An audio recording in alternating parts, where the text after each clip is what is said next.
Anyway, we're right in the middle of testing all of these bacon myths on this video, and I'm going to be honest, all it's done is make me want bacon.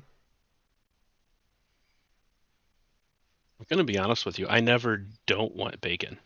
I mean, yes, that's also true, but if someone's just putting bacon in your face for 15 to 20 minutes, you're like, what am I doing with Well, my life? the problem with that would be the bacon would not be in front of me anymore Mm-hmm. because I would have ate it Yeah, well, immediately. yeah, but I can't because it's a video. Oh, no, you can eat a video. I don't even know where to go with that because Heard it's like the swallowing trick. You got to make sure there are no sharp edges, and you got to turn it sideways, but it'll go down. Everything's cake. Remember? nailed it. There we go. Gosh, I was just thinking I want a cake too. Dude, I'm so hungry. I just ate dinner and I'm still like, oh, look at all these things I want to eat. I was talking to my girlfriend about how I really wanted to, instead of ordering dinner, what if instead we just ordered a whole ice cream cake from Cold Stone Creamery, I mean, that is adulting at its finest. It is right? 100% your prerogative to do so. And she was like, no, I want something warm because it's cold out. I'm like, Uh, we'll eat normal dinner like normal people. how about a hot brownie a la mode or something? That's what I said. I said, That's I just want a ice lack of cream. imagination. She said hot things. I said, okay, I want hot fudge on my ice cream. And she got See? mad at me. Pie? I mean, we could make this work.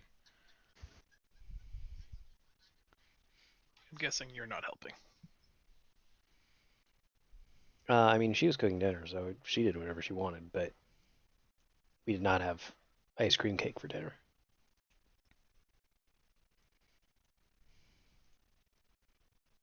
So how was everybody else? Amazing! Oh, good. Sorry for the audible on Friday, but I had a fabulous time with my family and got to spend a ton of time with my brother and my sister and my niece and my nephews.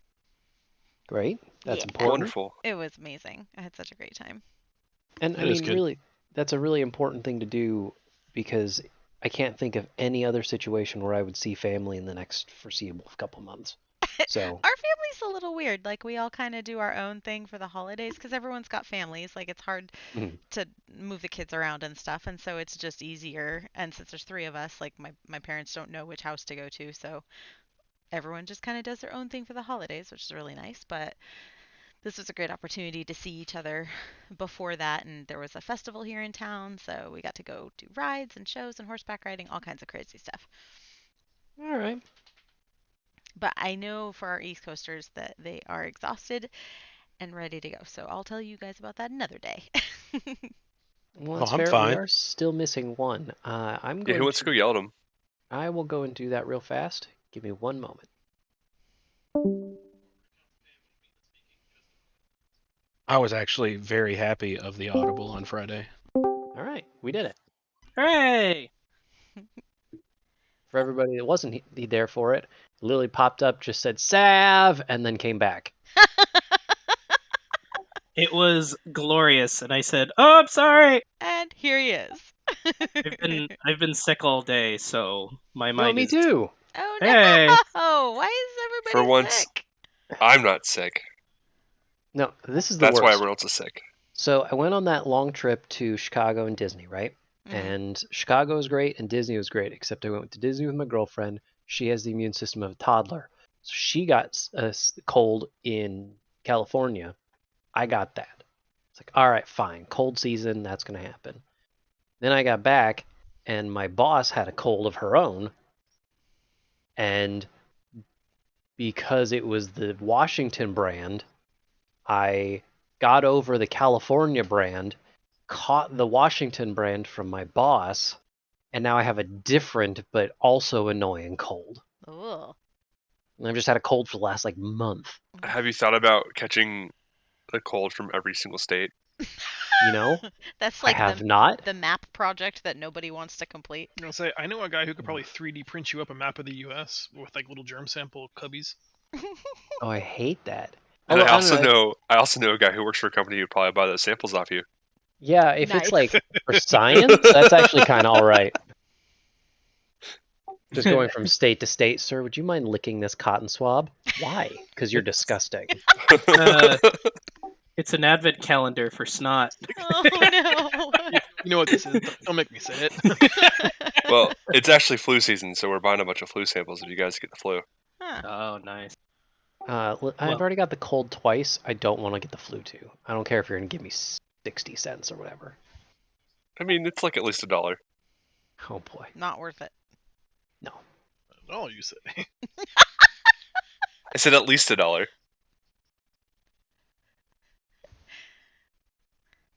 All right. All right. Since I missed I'm- last week, who's got me notes? Well, you were technically here. You sang for us. I did sing for you. I'm not at my desk. I can do my best version from memory, All right. but it involved us realizing that we may have accidentally. I'm going to make sure that that's like legally indemnifying. We may have accidentally kidnapped Kozu, Yeah. stole him away from his home, and took him on a gallivanting trip of half the world. I think that you started with the last thing we did. Yeah, well, I'm working backwards from memory. Mhm, I think I can't remember if it was this session or the session before that where we acquired the snap string tendrils that we needed. That was What the heck? previous, if I'm not mistaken. We took Talik, Blunt Blade back to his not owner, but he has like a slave contract situation, indentured servitude situation, which was kind of Master, I unfortunate. think, Sure, is Master's a the good term that's being used. But he was also like very one close second. to him. The dog just threw up. I'll be right back. Well, I was gonna add that that the Wonderful. I know the that person that was sensation. taking care of our new friend was like extremely like kind and treated him as if he was family. So it was very interesting to see that dynamic. That is Remember true. wanting to hate him. Yeah. That everybody walked into that office being like, "All right, look at this bat. Oh, he's Oh. very pleasant. Uh-oh." Uh-oh. Yeah, was it a shorter session, or is that like, am I missing something? That's really all I can remember. And then us debating what we were gonna do with Kozu, and then punting that until we had Morthos back, since they had a kinship. It wasn't a short session. We just started with a big old fatty combat. Big old fatty combat Big against ol' fatty like a multiple tentacle monster. Yeah. Yep. So we started. I'll start at the beginning, and then we'll meet in the middle, and it'll be glorious. I just used a hand gesture that I realized you guys couldn't see, but it was very inappropriate. Oh my god. So we started thought with of it. combat because we ended the session prior with you guys killing all of the snap tendrils and collecting a bunch so that you would have something to turn in. And then just as you were celebrating and there's victory music, you heard the thumping sound, and Talik got into battle stance and said, "No goblemo." And then we started the next session with fighting the snap string where all the tendrils were coming from. And also in the middle of that fight, the like random pile of flesh goo got hit by a poison globule and erupted into a large series of very hard to describe creatures. And so you had to beat them back with sticks as well, which sucked because they were healing a lot. You did. You were successful. Keep using hand gestures. I just thumbs up my screen. You guys can't see me. I'm gonna have to turn my camera off if this keeps up. So you Who says we can't see succeeded. you? Creepy. I'm saying maybe you're like astral projecting into our minds. Okay, I can hope for that one. That sounds all right. After beating that, you talked with Talik a bunch. You found out things about them. Realized, oh shoot, they have an owner that's unfortunate, and offered to bring Talek back to Mirror Bay, where their master resides. There was just a brief bit of sailing and more talking to try and get an idea of the situation. We talked a little bit about the geography of the area. That was pleasant. And then we arrived at Mirror Bay, where you guys checked the notice board, and first things first, found a particularly exciting notice that was saying, adventurer stole my son. And everybody's like, I mean, that might be Kozu, but it might not be, right? And then we looked at the notice and it said, oh, my son Kozu. But it definitely is. Like, okay, but it could be some other Kozu. Oh, he's described as a 5-year-old kobold with cream-colored scales who loves the water. Oh, guys, I think that might be the same kid.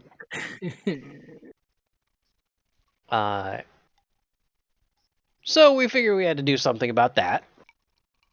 But beforehand, went to the warehouse where Talek's master...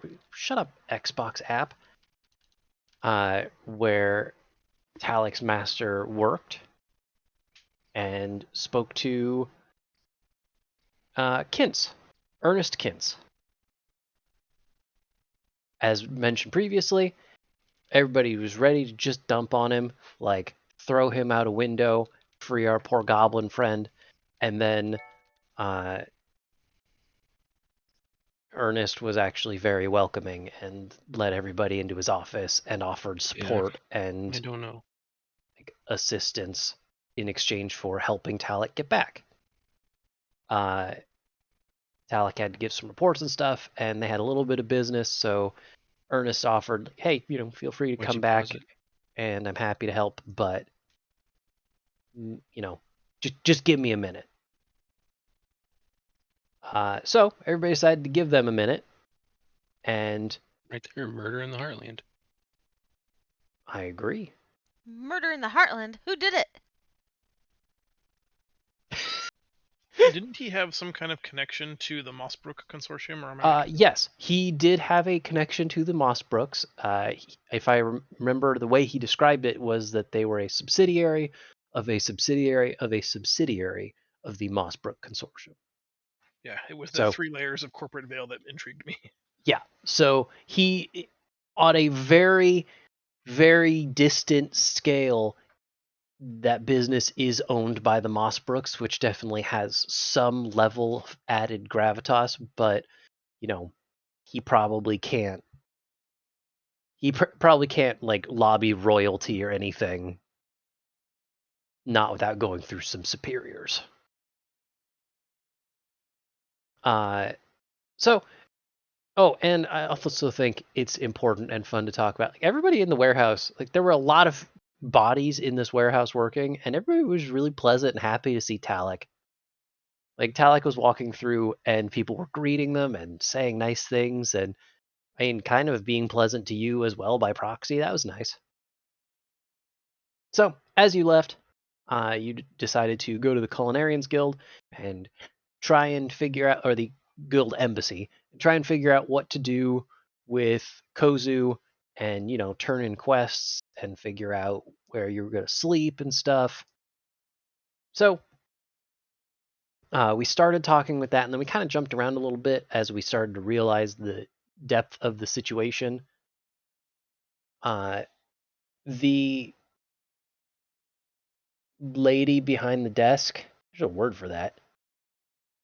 Secretary. Receptionist. Receptionist. Secretary is also good, but it felt a little like 1950s. The receptionist was not super enthused to see you guys, but was more intrigued because she hadn't seen anybody in a while. And took the snapstring tendrils, putting you guys up to a second requisition point, and offered you guys room and board.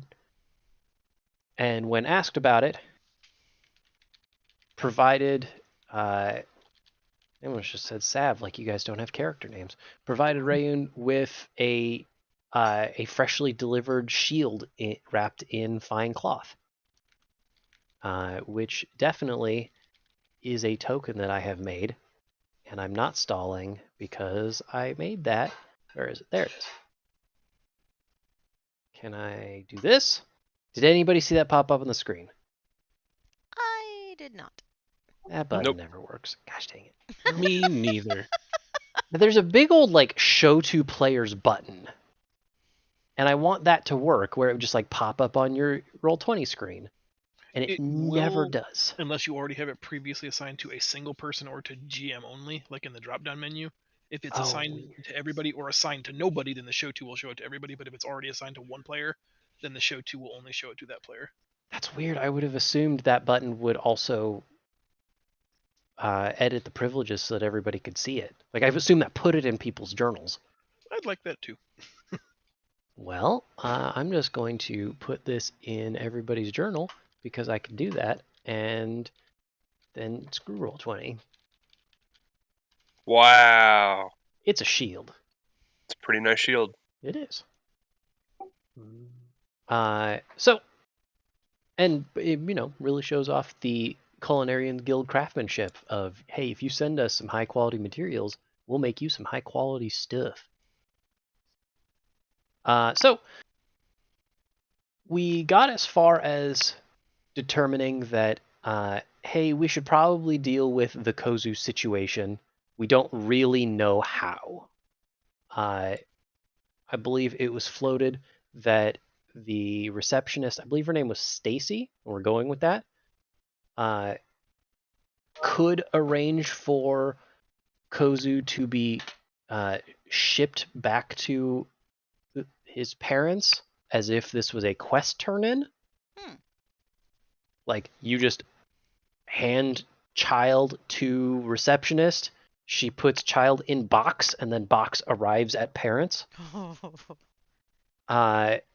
But we were discussing the merits of whether that was maybe the best way to resolve this situation or not. And we decided that was an important enough decision that we would wait for everybody to show up. So we find ourselves outside the Culinarian Guild embassy. The party has been called together just outside of Stacy's not at all interested eyes. I'm really more into her mom. I heard she's got it going on. Mm-hmm. Dude, same. There are some, there are guards posted, but guards aren't allowed to have opinions about things. So they're not interested in you either. Kozu is also with you as Rayun went to fetch the small child. And we open up with, hey, the small child and Rayun have returned. Now what? So, X, initially I had punted the conversation because I know Kozu and Morothos kind of had a bond, and I didn't want you to come back to, by the way, we may have accidentally kidnapped him, but it's okay because we solved the problem by putting him in probably a watertight box and shipping him back to his parents, without at least running that by you first. So that's why, if you want to, as Morothos, give us your opinion. I think that's what we're mostly waiting on.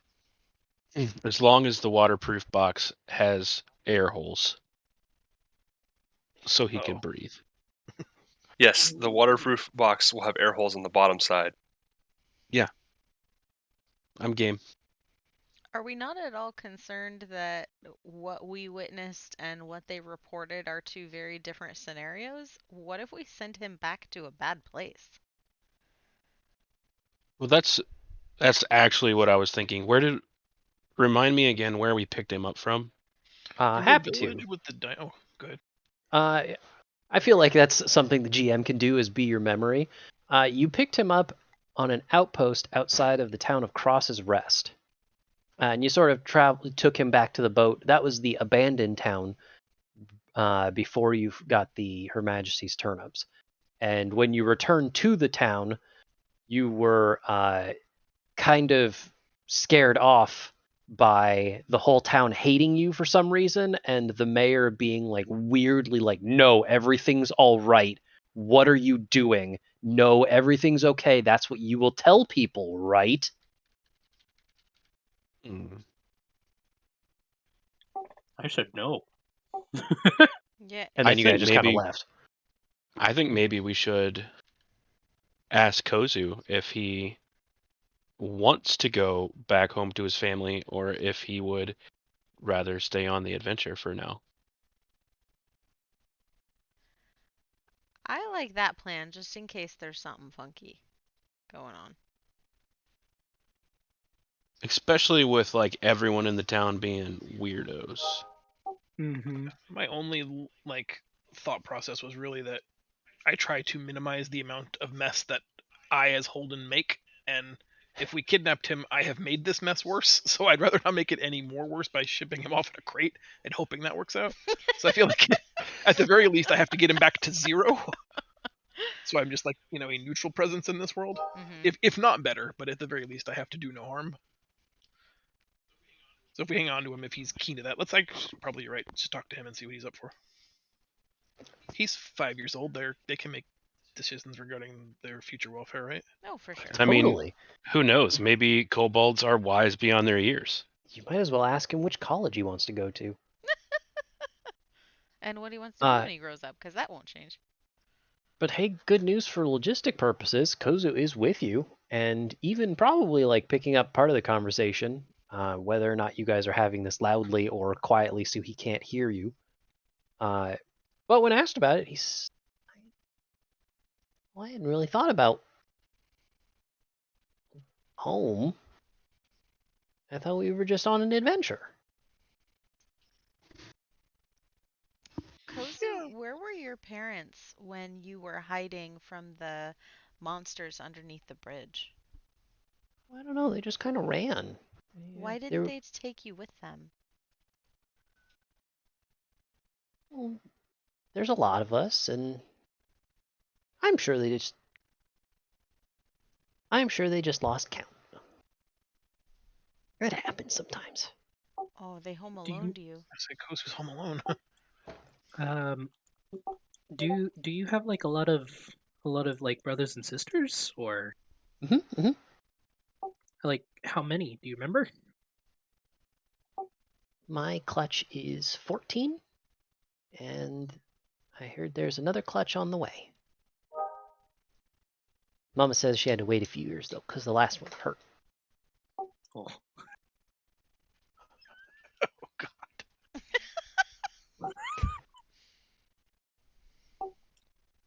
capacity has met.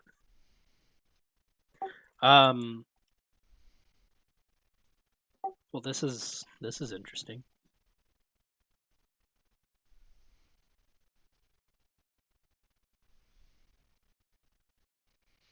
Well, Kozu, do you want to go back now, or do you want to send a letter to your family and stay with us? Oh, I could write a letter. Can you? Can you write a letter? Do you know how to write? I mean, what do you guys think? Are you all right with him hanging with us at least until we head back in that direction and can maybe deliver him personally, but that way there aren't people like after us? Yeah, I'd be more comfortable that way. And then his parents will at least know where he is. Yeah, I agree. Holden, does that meet your let's not make this worse? I think it is at the bare minimum not making it worse. Okay. I think that's better than not saying anything and just still keeping him with us while we head in other directions. Well, here's the one question for Holden.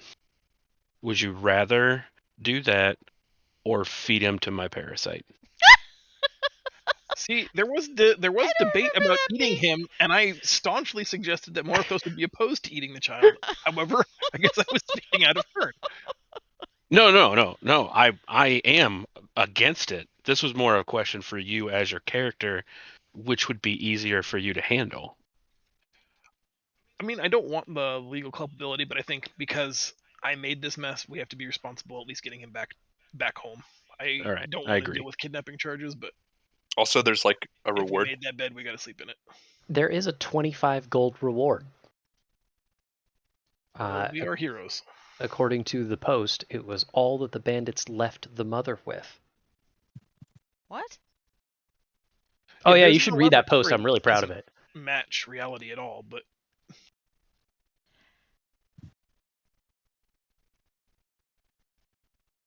Yeah, this seems fishy. I didn't want to sight unseen send him back. But I also don't know in the grand scheme of like making a dinner for a god that might destroy us if dinner isn't good. Solving one kid's home alone crisis was important. So I feel like at least keep him with us for now. Next time we have downtime, we can unpack that bag of cats. Yeah, my vote is keep him with us until we head back in that vicinity. But have him send a message home Definitely send a that message. he's not lost. Okay. I like that plan. Or, yeah, no, go ahead. That's better. I was gonna say, not send a letter. So then, when we do bring him back, we can claim the reward. I mean, yeah, it is 25 gold. We're all about that reward. Presumably all of this poor mother's money. All right. Maybe well, we could get like a guild favor instead. Who knows? Easy. We can find out later. maybe. Well, Yes, I am good with that. Okay. Kozu seems very excited, although whether it's with letting his mom know he's okay or the mere concept of writing a letter, it's unclear. But as soon as you guys nod at each other in approval, he dashes into the embassy, and before you guys could tell what's going on, he has already requisitioned from Stacy a piece of paper and crayons, and has begun writing. There are letters, and it probably won't be mistaken for a ransom note at all. Oh no. This is why I don't trust the 5-year-old. Maybe we include a letter with his letter. What he was trying to say was, The letter, you could read it. It's misspelled, and the letters are not following any lines or anything. But it does say, "Mommy, I'm with adventurers on adventures. Both adventures are spelled wrong. Can't wait to come home with treasure, Kozu." And when he finishes it, he licked the paper. Oh, of course. Seems right. Yeah, Oh. this sweet cinnamon roll can't be in the wild.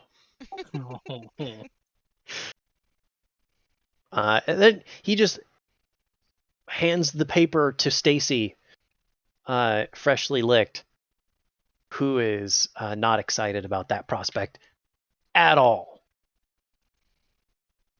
But she looks at it. Yeah, right. Kid said cross his rest. Sure. Next time we get a ship headed out that way, I'll make sure this gets there. Anyway, you adventuring folk need a place to stay, I'm guessing, and I don't know. You lot like to look at the requisitions, right? She doesn't even wait. She just reaches under the counter and pulls out an abnormally large book, a ledger, slamming it down in front of you. It sort of opens of its own volition, and while you've seen a lot of this stuff in this requisitions catalog, there are new things. New things. New things. It's A almost lava like lamp. they're appearing right before your eyes. Harvester's crook. What sorcery? Thank you for saying them out loud so that I remember which ones I've shown you already. Gloves of overwhelming soul. Should have been boots of overwhelming soul. It's not too late to change it. It is too late. There's a token. Boom, boom, boom, boom. Those look like boots to me.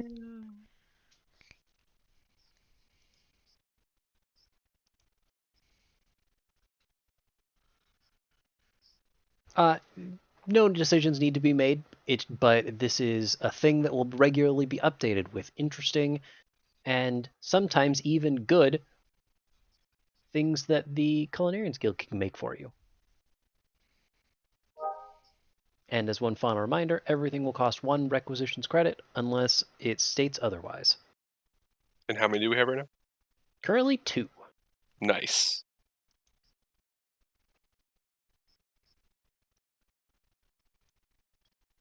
Interesting. I like those.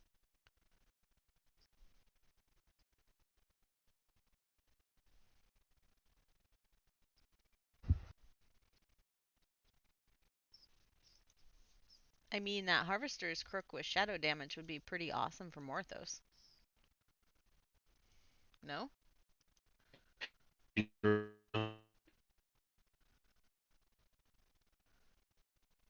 I didn't catch any word of that, but I am going to agree with you. The Me plus too. one to attack The and damage Eater. is great. I don't know that he's got a lot of save or suck spells where the DC is going to play, but I think it's a fine idea.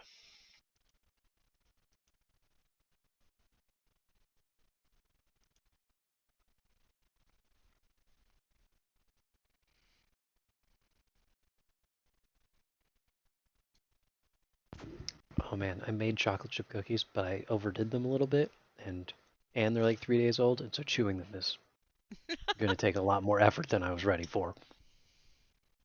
I was like, oh yeah, I'm just going to sneak this cookie while they're eating. Oh crap!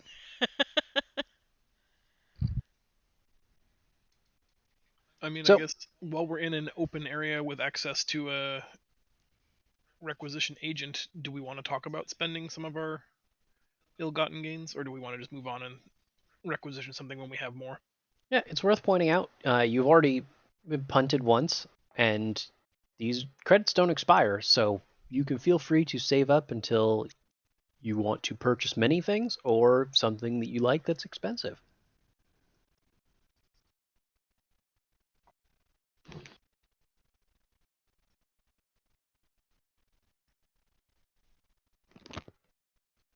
I'm okay to wait, but if I'm- anybody feels like they're I'm okay to absolutely wait too. missing one of those requisition items, then I think We got someone the should money. get the Fury Reaver. But we only have 3 credits. We need to get another 3rd credit. If I remember right, the Fury Reaver was the thing that initially caused people to say, maybe we should save up for a little bit. Mhm. really the only person who could use that though is Sav, right? Yeah. Who just got a shield. We just got a kick-ass shield. Well, he needs a cool sword to go with this kick-ass shield. And for what it's worth, I feel like Foob, you could also use that. Yeah. And you use your Yep. axe a bunch. That's true. The we talked about this is not you are buying this sword so much as you are buying this weapon, and hey, if you need some specifications, like you want it to be an axe or a spear or something, we could probably do that.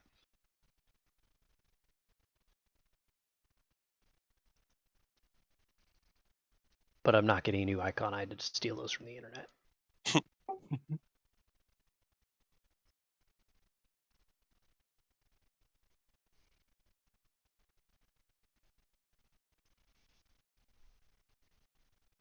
Either way, I think we should save up. Yeah, I mean, the Crook would be okay for me, but not as much as like the Reaver would be good for anyone else who could use it. I'm in a weird spot where I can melee or cast, so All right. Well, if no one feels like shopping, that's fine. Just know I'm going to continue to update the requisitions department with new cool things for you. And I have to make all of these up from scratch because I'm anal like that. So, with that, Stacy gently closes the ledger and offers to take you guys in. It's like sundown, so she has accommodations that are available for you. You don't have to go out and find an inn or anything, although she offers. The guild would pay for it if you wanted to get an inn instead. Maybe she doesn't want you guys to be around. She can keep like reading magazines and stuff. She doesn't like us, does she? Can you I blame don't think her? she likes anybody. You know, I'm not. There's no insight check for this. It seems like she doesn't really like anybody, and maybe she got a really sweet job working for the Culinarians Guild, far enough away that she didn't really have to deal with much. So you're kind of interrupting her personal work time. Rude. Rude. Any other business before we make decisions about what we're doing and or crash for the night? Crash for the night. Yes. Crash for the night. Yes, crash. Night crash, crash night. Crash, crash, crash. Oh boy. All right. Well, unfortunately for Sav, sleeping until morning doesn't actually take that long. So you are fully refreshed. All of your healing is taken care of. Feel free to put yourself at max health because you had a good night's sleep, and I don't think anybody was that wounded. And now, what is the party up to? Oh, hey, I should probably move you guys to the right scene because you guys are still on the landing page. That's ridiculous. Bam! So Now you're on the right scene. after snap string tendrils, my notes for our route were going to be snap string tendrils, hearthsberries, and then god knowledge in Satir. Do we still want to head out and go to Mirror? I put Mirror's Bar, but I think it's supposed to be Mirror Bay. Yeah. So Mirror's you are Bar. I bet Mirror's there's a place Bar. called Mirror's Bar here. That actually sounds all right. I should have thought of that myself. What do you mean? You did? You are currently in Mirror's Bay, or Mirror Bay. So Okay. good job on that part. Where are the hearthsberries? At the farm. Conveniently, for the sake of storytelling, you find in all of your rooms small pamphlets that tell you of a number of exciting things to explore and see around the town of Mirror Bay. The exciting Club Nightshade. And also, there is mention of Howland Farms. Excellent. Well, shall we go get our hearthsberries then?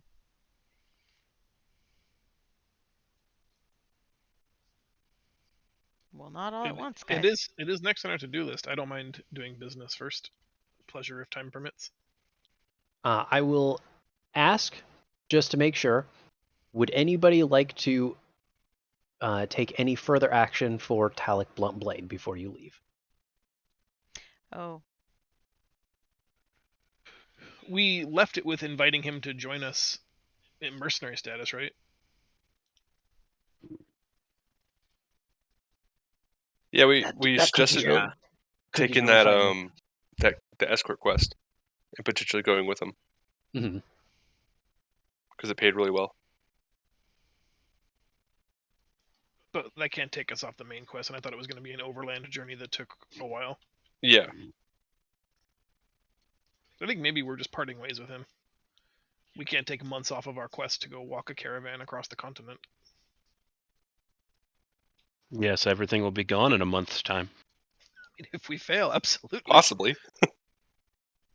You've still got like 5 weeks-ish, but yeah, that's fair. Got stuff to do. Okay. Well, we will let that potential quest wind itself down, and we'll move on. Yeah, it's So- a big goblemo. Yeah. Just your path's going left, we're going right. So, if that's the plan, then first thing in the morning we can head out to Howland Farms. Let's do Uh, This area is very pleasant. A nice temperate, like grassy fields sort of area. And you're leaving in the morning where the sun's not too high, it's not too hot out. Like, this is a lovely trip. The Culinarians Guild's even able to requisition you a small carriage. Nothing exciting, but enough that you can maybe uncomfortably fit 5 bodies. I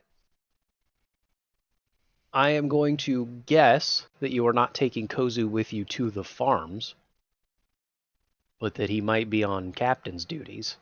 Yeah, that seems better. And the ship, the crew of the Emerald Dawn, including Kozu, is perfectly happy to keep at docks and just kind of chill. So they are working with supplies and doing basic maintenance while you go off and have adventures. By carriage ride, it's not that bad. It's only like about an hour. And, this carriage is not racing or anything. This is a pleasant, quiet trip through the countryside.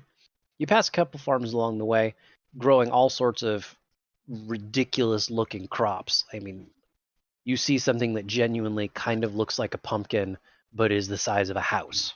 Ooh. Berries on bushes and trees that look like they might explode, and also those might be nanners that grow all the way to the ground. But you're not really sure because, hey, you're not stopping, and your carriage driver is barely an NPC. So, as you make your way towards Hallen Farms, eventually the carriage pulls off underneath a gigantic wooden sign that labels it as such. Nobody really needs to make a perception check for this because it's kind of hard to miss. The entire carriage wrenches to the right, and through the windows you catch a glimpse of another. This is not a carriage, it's a cart, but it's manned by a pair of horses and someone. I changed my mind. I want perception checks because I want you guys to roll dice because that's what we're here for.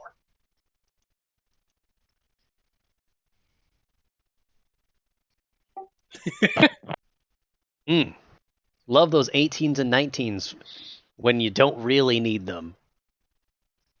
But we want to interact with people. Oh, there it is. Yeah, 18, I mean, 20. 18, but yeah.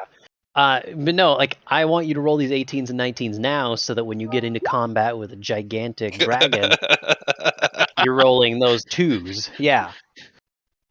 Not for me, sir. Mm-hmm. Person with the Shit best dice right now. Person with the best perception rolls a shithole. Yep. I'll offer. Yeah, there we go. I'd like to be seated in the center of the carriage. Wonderful. Squished between 3 people. Yeah. Wonderful. So, for everybody but Tyrus and Mira, you get at least a brief glimpse of the rider as they're passing. You, like, try as you might, you cannot get a good look at this person's face. Like, even though in the shake and the jostle you are hyper alert of what's around you, you see a pair of pretty nondescript horses. You see this rider wearing kind of like a forest green cloak that's covering their face, and then a couple of crates in the back of that cart. And this rider is kind of in a hurry, but like identifying pretty much anything. Oh, and they're not particularly tall, it looks like. Like that's as much as you're really able to get out of this. Those wonderful perception rolls. As the cart passes the driver, you'll hear just like a sorry before continuing on. Do I recognize the voice? No, because it's the driver of your carriage. You do not. I see why you asked that. It took me a second, but I cannot. I cannot possibly stress how mundane of an NPC this carriage driver is. Oh, Like, poor guy. Sometimes I'm happy to weave in, like, no, this is actually I a wrote his pretty name. important person. Wonderful. But we're not even kind of fronting on this. This carriage driver exists solely to move this carriage for you. And the second you don't need this carriage anymore, this person's going to stop existing. I need this carriage all the time. Forever. Oh no. My goodness. No, Sir. Oh. no.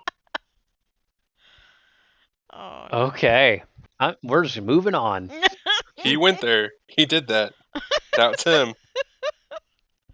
So after the muttered, gruff apology, the carriage gets back on its way, and it pulls you down a fairly long drive to get you through to the farm. And you're passing a variety of fields worth of different crops. A lot of the crops are not bearing fruit. Hmm. Like, it's a very brown field. And you see or you feel, you don't see anything because you're in a carriage, but you feel the carriage stop, and you hear another, here.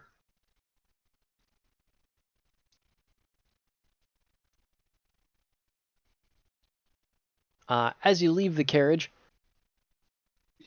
you see that you have arrived at a closed gate, and a very large man is in the process of fixing to that gate a wooden sign that says closed on it. And we're talking, this poor man is blessedly stout. Probably not much taller than anybody in the party, but definitely is taller than everybody else.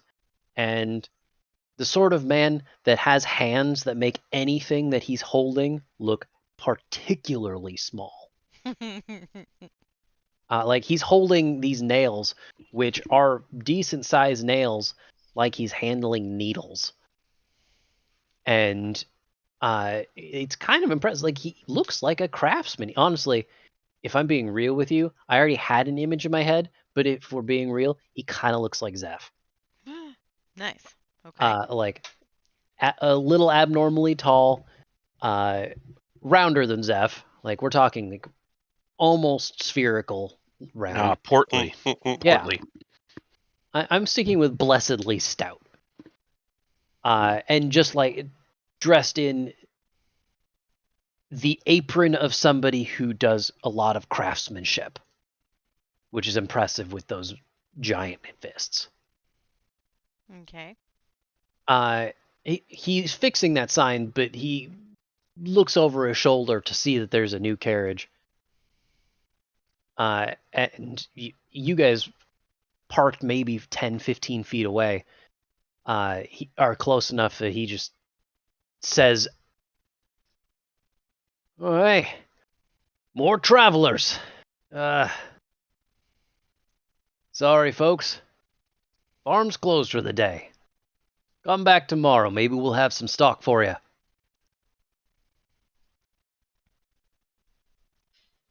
Get it, face. What were we here for again? Heartsberries. Heartsberry.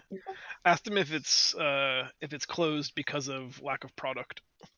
Is it closed because of lack of product, or I love picturing Holden leaning into Rayun and then Rayun saying exactly that. Yep. I don't talk to people. I have people that talk to people. Yeah, Rayun and Mira are the talkers. Yeah. yeah, we talk. Oh, yeah.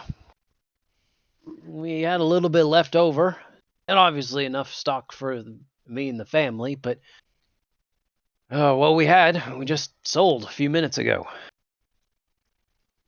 Including hearthsberries? Nudge. Including heartsberries. Nudge. Oh yeah, Ursuline berries. We just ran out. Darn. Gentlemen just took the last of our stock. The last of your stock completely for the season, or the last of your stock for today? Oh, the season ended a few weeks ago, lass, and that was probably the last of it. He waves one of his large hands. So as you can see, especially as I move you guys to the farms, you can see the crops aren't doing much anymore. We've sold plenty, and we should be fine, but we're not getting anything else out of them. We're actually in need specifically of hearthsberries. We were sent here to pick some up for our our culinarian Guild. guides, I guess. We're working with Sponsors. sponsors. Thank you. We're working with Pelna and Ranmar. The second you say the name Pelna, I'm going to ask everybody to make fresh perception checks. Here goes those nat ones. Oh, never mind. Holden with that 20 again. All right. Well, there were two tiers of things. So, you know what? Actually, I'm going to save myself some stress because I just don't feel like typing this right now. I'm going to have Rayun and Holden. Would you mind joining me in spoiler space? Sure.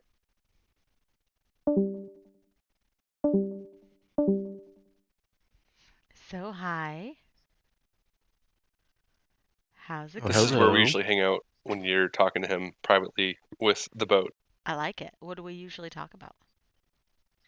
What we think you guys are talking about. Oh. Mhm. Hmm.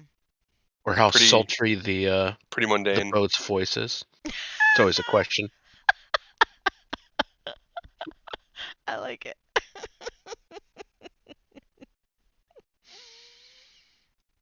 Yeah, on like a scale of 1 to 12. How sultry?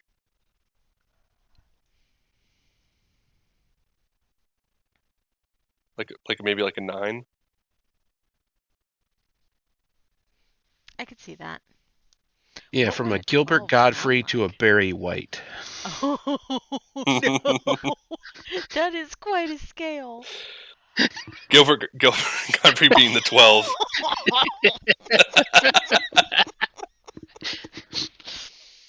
Oh no. Probably on the Rodney Dangerfield level. You know, right around there. Would he be like a 3?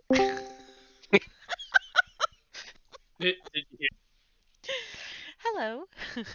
Hello. Oh man, we're in for it. Uh-oh. Are we about to fight this guy named Alan Holland? No spoilers. I'm totally mean- gonna feed him to my parasite. I think Troy and I will explain later. But he's getting a little more extra. I'd prefer no murder hobos. So I don't think we should let you eat him with your parasite. Why not? I just said Parasite no never murder gets to eat hobos. anything, guys. As you say the name Pelna, you all hear him say, "Oh, Pelna! That floozy bitch!" Dude, these Wow. guys, first the pot, and now this. These are not very popular people that we work with. He makes no bars about it and raises his right hand or his fist, holding on to a hammer that does not look to be very, very big, but only because of the man wielding it, and says, "You picked a bad day to piss me off, kids. Get back in your cart and leave before I make a bad decision. Giving in to anger is always a bad decision. I'm gonna make things so worse. Uh, to clarify, what are you like what oh my goodness, I can't speak. Um, like what history do you have with Palna? Oh, she didn't tell you? Practically raised the kid myself, and then the second that she has a new dream in her head. Floozy with her head in the clouds and all. She decides to run off, take as much as she can, make her way off to... Where'd she go? Porta Maria? That sounds right. Make a name for herself and leave poor Alan Hallen to tend to the farm by himself. Well, forget her. I got a perfectly good life here. I don't need anything like her. And I don't need any adventurers like you. You don't look like Rascal's men. Get out. Oh, wait. What if we were Harascal's men?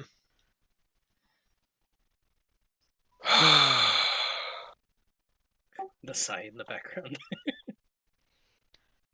I can just tell you're instigating. He looks back and forth between Holden and Mira and says, one of you saying that you're here from Pelna and the other says you're here from Rascal. Why don't you guys get your story straight? Or better yet, why don't you make a straight line to the exit?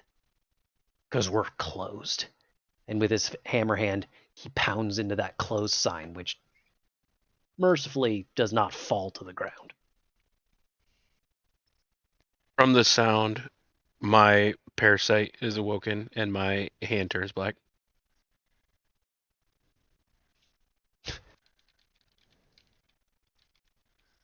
I need to know before I go any further if that is meant to be a threatening gesture. It's an offense mechanism.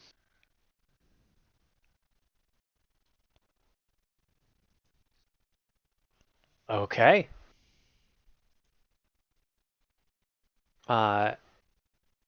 You know what? Alan takes notice. Sees that things are getting a little even more hostile.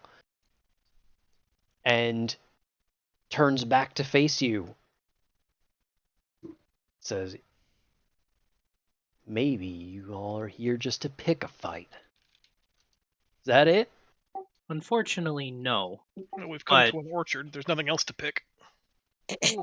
Well, I try. That's it. I'm throwing your kids out on the street. And he rolls initiative.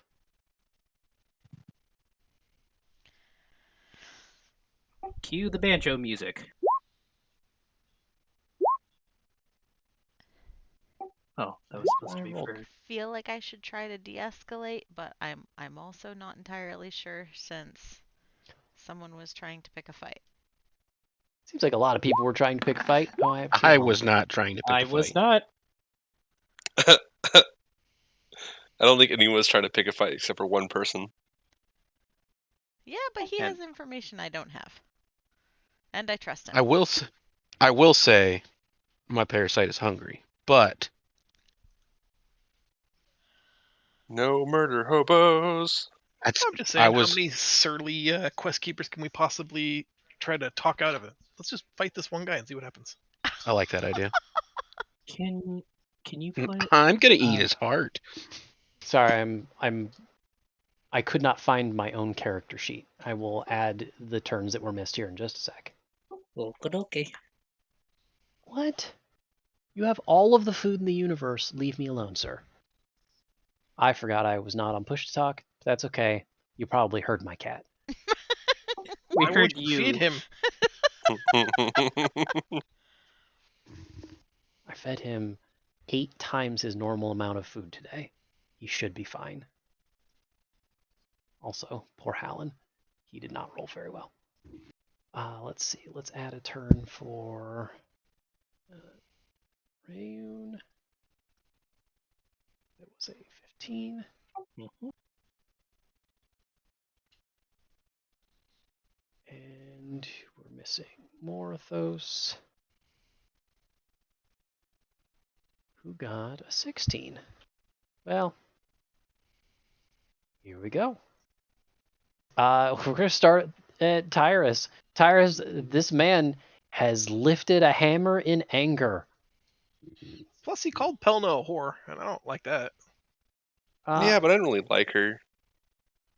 Wow. I don't like a lot of people. It's kind of pretty, like, don't hate or like people. I don't have grudges, guys. So I'm going to back up, and be like, I'm not throwing the first blow here, and I'm gonna ready in action and aim at the guy, and if he attacks Holden or Rayun, I would like to fire at him. That is a perfectly good if-then statement. Works for me. Morthos. I ready my finger guns. I point them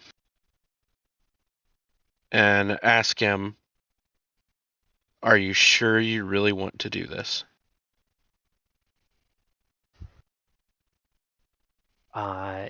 Because I feel like a lot of things are all going to happen at roughly the same time. The most that you're going to see is a very brief nod over the course of the next 2 seconds where all of these turns are going to happen. But it sounds like you've also readied an action, and that works for me. That's true. Yes. Rayun, are you going to be the one to draw first blood? Well, I'm gonna talk no jutsu to him. Move up to him, and as a free action, I get to activate my shield, and I will just hold on to it and just kind of like have it at my chest and talk with him and try to talk him down. They say that you should always negotiate from a place of strength, and look at how strong this shield is. Look, sir, I am from this part of the area, and I know you do not want to start a fight. And there are many, many folk around here that would just be utterly devastated if one of us, either us or you, gets into an altercation like this. It will not end well. This is not a threat. I just do not want to see bloodshed right now. That's fair enough. I'm going to open this character sheet if I can find it. How do I swear this is organized, and it just every time I look at it, I completely forget. Also, my the one I chose was until the start of your next turn. The next time you are attacked, you gain +5 to your AC. Did anybody hear that sound? I I Sure did. did. That was my cat leaning in to purr into the mic. It was amazing. It was either that or Kitty your approves. thinking sound. I was trying to find a character sheet and get it ready for this role, and he just leaned in specifically to say hello, and I think that's wonderful. You're all Yes. welcome. Kitten ASMR. Mhm. Kitten is Samar. I was trying to think of a funny pun. Well, you know what? There is a skill for this. Rayun, why don't you give me a persuasion check? Okie dokie. I'm going to. There it That's is. actually a pretty good persuasion check. I'm going to compare that to this insight roll that I'm going to roll quietly. And not show. I'm not going to show you, but I am going to DM you something. If I can remember how. You can just send it through Discord if you want.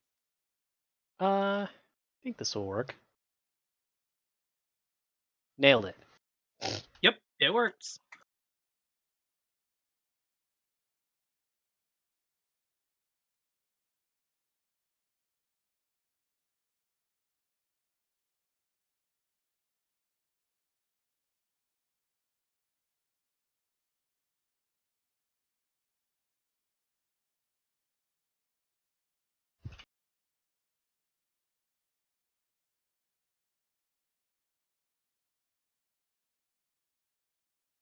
Yeah, there's typos, but I don't care. In response to literally everything you said, you hear him snort pretty loud. It's a lot of talk for an armed man.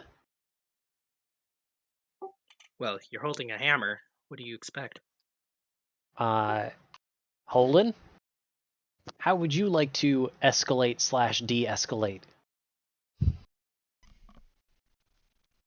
I'm gonna put Glitch here. I'd like to step back to this side, whisper something to Mira, and delay my action that if Alan takes an aggressive posture, moves past Glitch, or strikes Rayun, I shoot him. Okay. Was that, and also, was that what you whispered to her, or have you DM'd something and that's fine? I've spoken to Mira privately. I guess you guys are in the same room. That makes sense. Indeed. Okay. Mira. I'm going to try to take the least aggressive stance that I can by holding both of my hands up and like palms out toward him. And I'm going to walk toward him slowly while saying, I don't know how this became aggressive, but we're really just here to talk. We are trying to help prepare this feast. I don't know if you've heard what's happened at Island Nazma. Nazma. Oh, Nazma, yeah. Different island.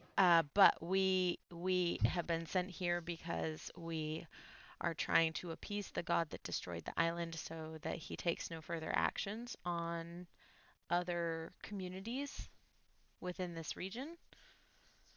And hearthsberries are an important component to one of the recipes that we'll be preparing. And and then I think that's it. That I'm done, and I'd like to see if I get a response from him. Do I have to wait until his turn for a response? I've been giving like one-line responses to indicate how those rolls have been going. Feel free to also make a persuasion check. I debated the merits of giving you advantage, but I'm going to be honest. You don't get it. You also got another good roll.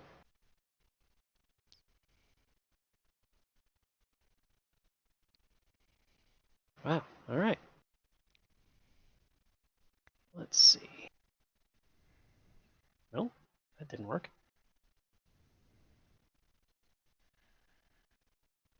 I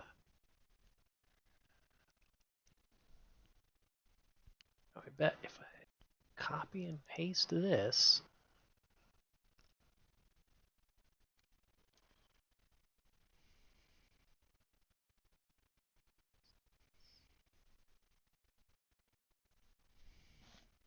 I'm going to end up sending you the same thing. You're going to get the same response that Rayun got.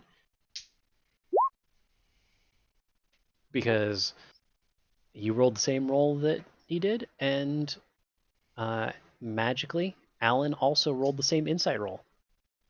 Okay. Sorry, go ahead. To end my turn, I'm going to, since I still have my hands up, put the one hand on his shoulder and use the other hand to use sleight of hand to try to take the shiny gold thing out of his hand without him noticing.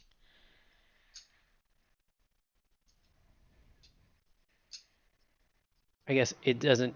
If I just sit here silently, it doesn't properly display how hard I'm thinking, even if I'm bobbing my head back and forth, because you guys can't see that. On whether or not I could try it.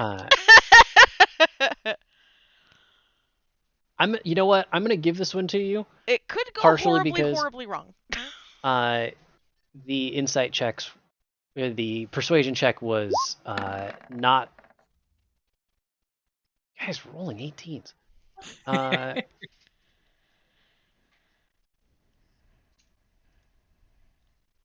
I don't even know what is like. This has to be a contested roll, but I have no idea what the TN would be. I think it's just roll for roll. So It's usually if... against their passive perception, Oh, really? unless you feel Alan Hallen has reason to be like overtly suspicious of someone trying to pick his pockets. Then you can make a contested active perception roll versus sleight. Is how it usually works.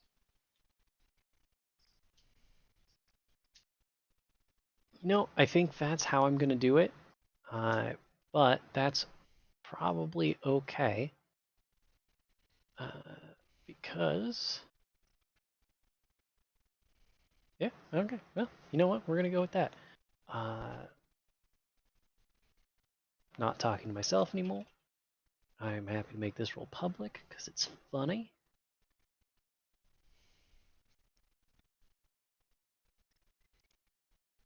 Oh, well, never mind. We're doing that instead. Neat. Great. Neat. I was like, oh, I got to make sure I add all of his bonuses. No, no, no, no. All right, 1d20. Got it. Okay. I'm not going to bother. At this point, a couple people have heard mention of it. This was definitely a bait and switch of let me tell you a bunch of things that you don't care about while secretly I'm going to raise my right hand for you to look at, and then the left hand is going to rob you blind. It turns out there's a lot of things in this world that you get away with solving problems by stealing from people. It's the Skyrim way. Something we haven't done in a little bit. Yeah. Teamwork. So, am I the bucket? Because You're kind of the bucket. Yeah. So, Mira, with your right hand in the air, waving, jiggling, gyrating just enough to keep his attention, your left hand grabs a very small, we're talking like roughly the length of one of these nails, golden dagger figure. Maybe 3 inches long, an inch wide. It's not actually sharp. It's not even like a letter opener. You can immediately tell that this probably used to be a pendant. There's a little loop where the handle is, as if this went around a chain. Okay. When you swipe it, his fist where the nail was initially clenches hard enough that you could see the nails in his hand bend. But the second it is out of his hands, he slumps back against the gate and just slides until he's sitting on the ground, his head lolling down.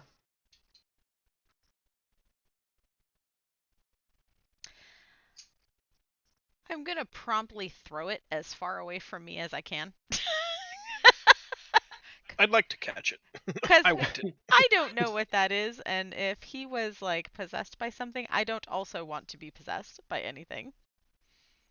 So we're gonna play a big old game of hot potato, and I don't want to have anything to do with that anymore. Okay. And I'm gonna check on him now that he's fallen. I will help. Well, we'll start with he is breathing. Excellent. Good start. The hammer and the probably salvageable nails have all fallen out of his hands, which are now open. And it takes a couple, shakes and slaps to the cheek and stuff. I did that, and my cat heard it and thought I was motioning to him. He's just on my lap now. He's not going anywhere until the session's over. But you are able to rouse him after about 6 or 7 seconds, length of his turn. And I'm gonna really give you an idea of where we're at by clearing this turn order. When he starts to open his eyes, they look perfectly normal for those of you who have been close to him. Okay. And I said that, now my cat just left my lap. He looks up. It's Oh. Well, that was odd. Do you remember what we were just talking about? Oh yeah, yeah. I wonder why I said all that. Do Well, that's you, weird. do you by any chance, do you have like hurt feelings that she's gone? Hell no, no. I gave her my blessing. Girl's like a daughter to me. Gave her some crates of supplies, what gold I could scrape up. Sent her to get a ship. Oh, okay. Oh, I don't really know why I said all of that. I'm sorry, folks. Here. He starts to launch himself to his feet. He's a little shaky and waves back and forth a couple times, but he gets there. I'll He help moved. stabilize Tyrus, him. take him. No. I specifically said if he attacks one of the two of you, but I'm gonna ask him like, "Hey, Alan, the guy who previously bought all your stock, did he? How did he pay you? He didn't. He didn't. He didn't pay you. Well, how did that happen? Hey, Holden, can you inspect that item that we just got? I'd like to, yeah. Let's see. This is one of those moments where I have to open a character sheet and see if there's any sort of relevant skill that might be helpful here. Probably Arcana's the most relevant one, Uh, but I don't not knowing what it is. Like, I like giving people choices so that they can make good or bad decisions for themselves. How about everybody choose between either an Arcana check or a religion check?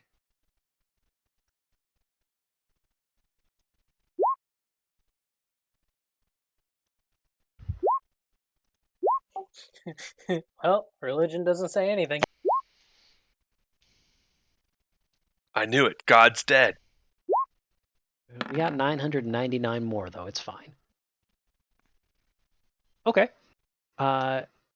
Morthos, Holden, both of you, upon closer inspection, like as mentioned previously, this is a very finely made dagger pendant, made of gold, a small, talking like pencil eraser sized, which I guess actually pretty big, but we're going with that, a pencil eraser sized emerald on the pommel. And as far as anything magical, it definitely has some sort of magical feel to it. Like this could do something.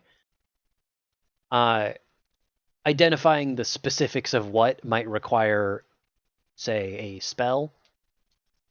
if we have 1 minute, I can cast Identify, or if we have 10, I can do it as a ritual for free. You know what? I'm willing to give you that minute long for just like, hey, while you two are looking at this pendant, while everybody else is like checking on Hallen and stuff. Okay, I'll burn a spell slot, and that way, while the Hallen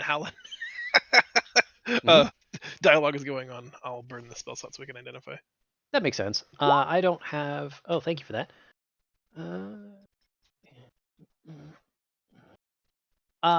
I don't have anything specific, but I'm going to ask you to join me back in spoiler space. It sucks there. Sorry.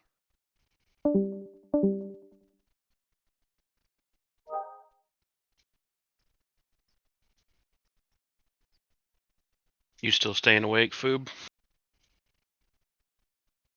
Yeah. You can do it. I believe I'm in out you. of tea though. I should probably go brew another cup. What kind of tea are you drinking? Earl Grey. Mmm. Some classic tea. It'd be really funny if I said sleepy time now, right? A little bit.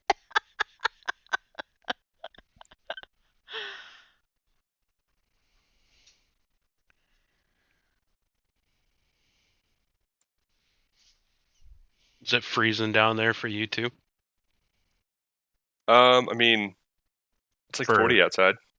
Well, I mean, that's pretty cold for your neck of the woods. It's currently 34 out. And tomorrow the high is 44. Your high is 44? Oh dear. Yeah. No, My you're high is lucky. 44 and low 23. Our high tomorrow is.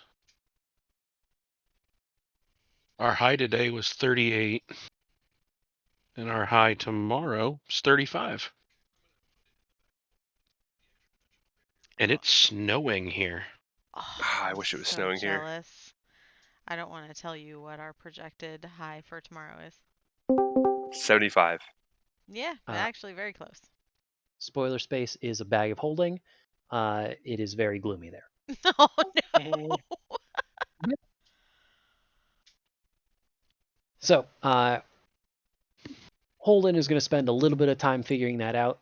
And I'm going to go back to Alan, Mira, and Rayun. And Tyrus, he's part of that.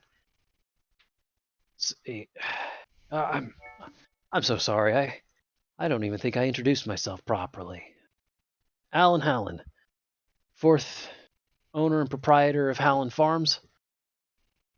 And, well, sort of master of the house. The carpenter, the farmer, the tiller, the butcher, just about anything you can think of.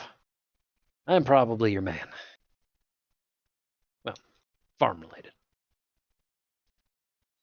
It's nice to meet you, and I go to shake his hand. My name is Rayu Nayfarin.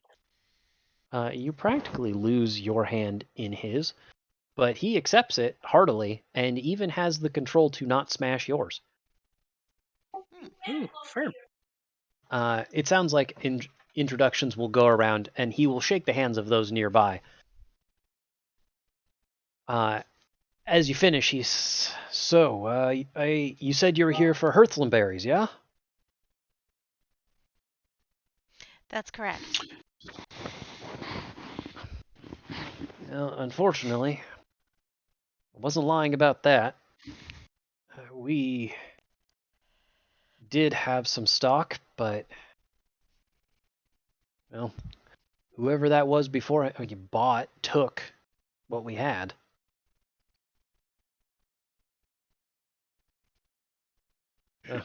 Do you recall what he looked like?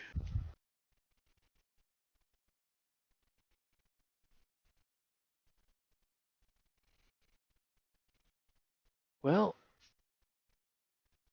yeah, he looked kind of like Rascal. Well, that's now that I think about it, he wasn't tall enough for that. I don't know. The last 10 minutes are a little bit of a blur. Sorry, I'm doing my best. Was there any notable catchphrases by any chance?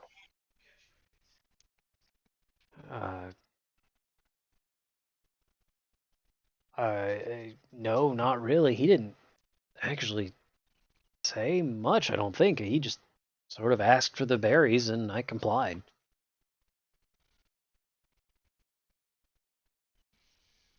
Why did I do that? He didn't even pay me. Would you recognize him if you saw him again? Or do you know which direction he headed? It sounded like he was headed back into town. And I will give you guys, you were probably able to determine where the direction that cart was going next. As you were turning right to get into his driveway, the carriage was turning left out of the driveway, so they were going back the way you guys came. Okay.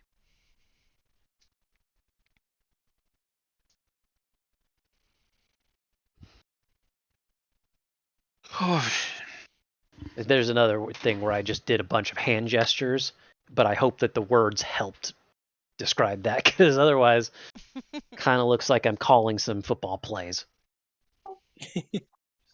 You should definitely have a hand cam. Oh dear. That's for premium members only. Did you just tell me to steal third?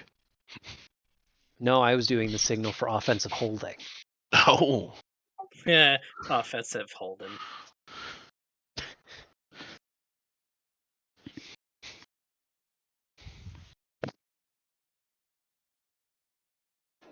Holden adds, yeah, sorry, I wish I could tell you. Things just, not a lot that happened in that transaction really makes sense now that I'm thinking about it.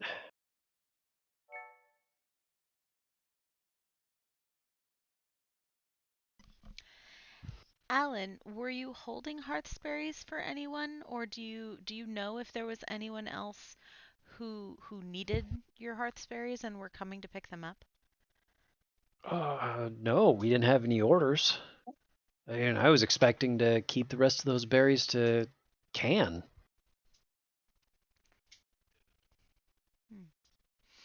Do you have any already preserved berries that we might take? Uh,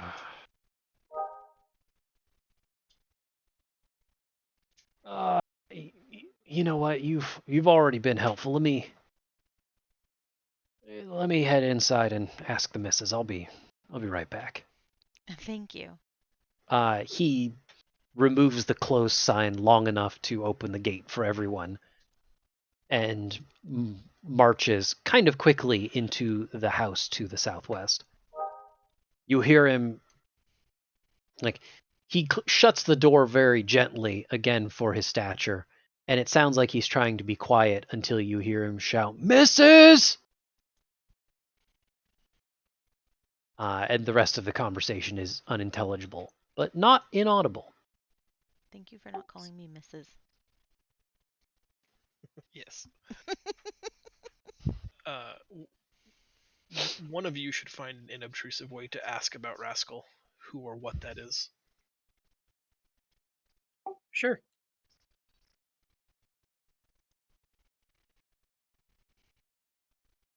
Actually, would I know that name or term? Let's see. I'm going to open your character sheet. Because my family is in a farm just outside of Yeah. Mirror Bay. I'm checking half for that and half because seriously, I don't know why I can't memorize 16 skills? 18 skills? It's not actually that many. Yeah. Oh man. Sav, at some point I swear I'm going to go through this and add paragraphs. Look, I love you and you did good work. It's just one giant block of words, and so I got to find the right word out of it. You know what? Okay. Here's what I'm going to do for you. I'm going to say, let's find a skill that might work that you're good at. No, these are all intelligence based. Burn. Yeah. Sorry It's about alright. that, but It's alright. I'm actually average. you know what? I think this is the best I'm going to be able to do for you. Why don't you give me a why don't you give me an intelligence check with advantage? Okie dokie.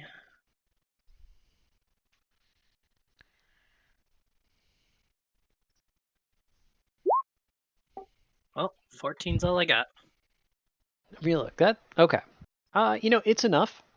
So, Rascal Mren, you have heard that name before in two places. The first place is that he was definitely one of the people that your family worked with. It sounds like he is a businessman in the area. He's not necessarily a farmer himself, but he has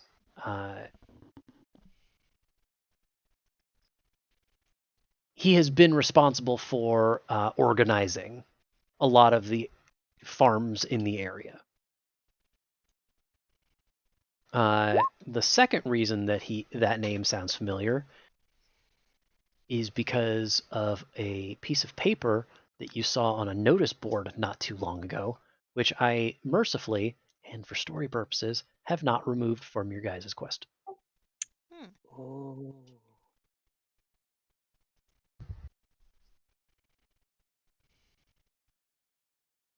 Rascal Marin. Oh, yeah, this one. And I pull it out and I look back at it.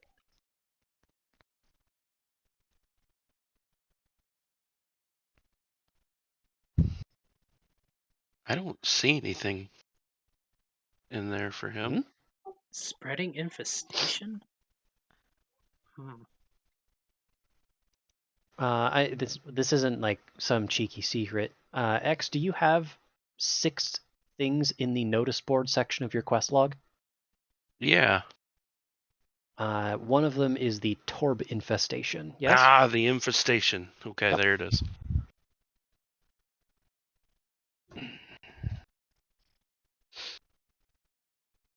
Quest chain. Do we know what a torb is? Sounds like a derogatory statement for a certain subsect of people. If you want to give me a nature check, you can see if you know anything. I don't care. Can I Roll some also dice. do? Yeah, sure. Go for it. I like when people roll dice. So I play. Hey, I'm Oh gonna my roll a gosh. 2. And together we make 14. I've got a 5 and rolled a 2. You've got a 2 and rolled a 5. Perfect. No, you have no idea. So I'm pretty sure it's a dwarven racial slur. Yeah, Morthos says it's, you know what, I'm gonna say it's enough that between that and the context clues of the notice that Rayun is kind of waving around, you could say that it's some sort of large, maybe bulbous, from your shaky memory, subterranean magma creature. Ooh, and you know what magma creatures have? Orbs, duh. Also, air flame stones. Yeah, that's my hope. So, Alan comes back. It takes a couple minutes. He comes back. He says, sorry about that, folks. The missus has done a quick inventory of what we have in our personal larders, and we do have a jar of Hearthlandberry preserves. She is not particularly happy about parting with them. They were intended to be part of a anniversary ritual tradition. That's a better way for it. I may be able to part with them, or you might be able to track down the man who stole them. The rest, we're going with steal. He didn't actually pay me, That is theft. so we may be able to work out a deal for the preserves, or you can chase down that cart. That carriage of yours might be able to hold up.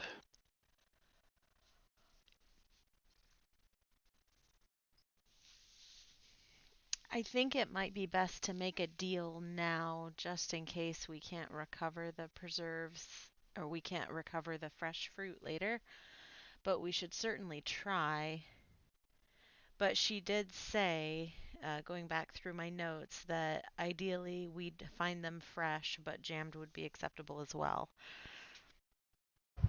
So if you think you want to go and look at the Torb infestation, we can do that and find an alternative option for Mrs. Hallen.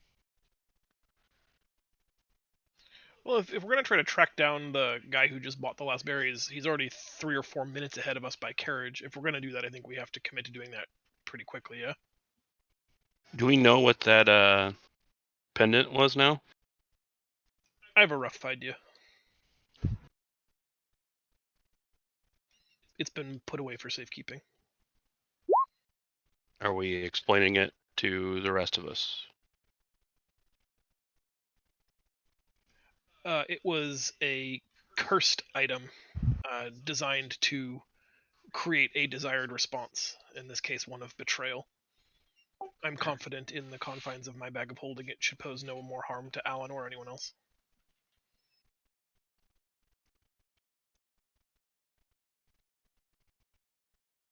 This is one of those moments where I am going to pause time for a quick break.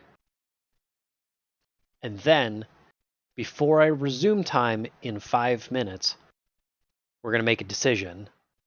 Because where we go from here is going to depend on that decision. So everybody, let's take 5. Think about what we've done and what we're going to do. Also, Zell, I took the liberty of making paragraphs. Thank you. See you in 5 minutes, guys. Okay. Alrighty. All right. What do you guys think? What do you want to do? What are our choices?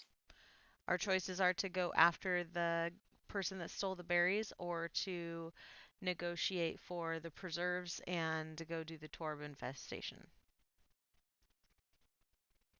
Let's go catch ourselves a thief. That's my vote. Thief. Yeah, thief.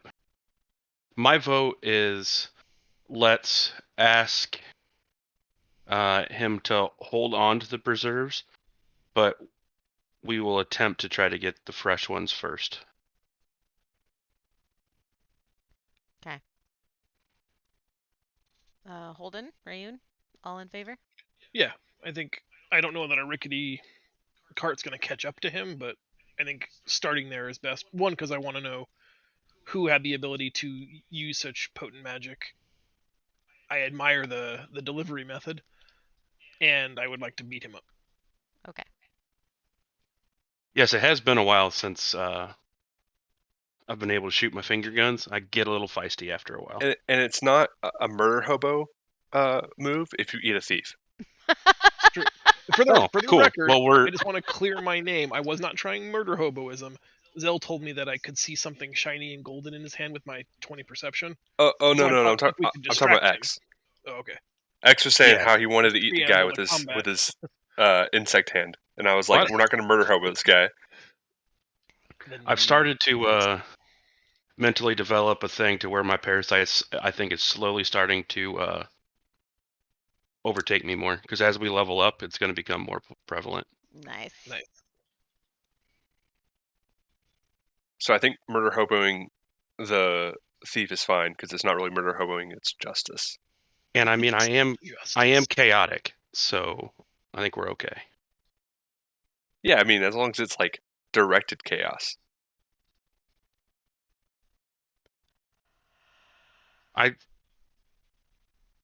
Kayla just walked in. She's got the biggest bruise on the side of her leg. I don't know No. how this woman bruises herself more than any person I've ever known. Oh, poor thing. Did you slap her? I did not slap her, no. Is she just like delicate like a peach where anything bruises? You gonna lay down? Good night. They said good night. Good night. Good night.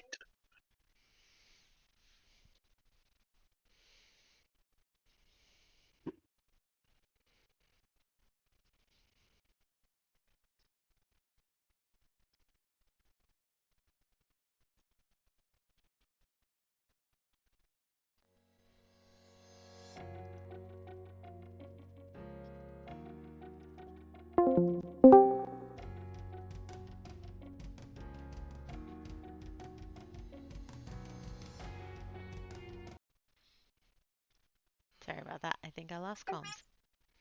What happened? I think I lost comms. Oh, Rayun, we decided to go. Morthos is going to eat the thief. Sorry, his parasite is going to eat the thief. Are you in Eat the favor of thief. this?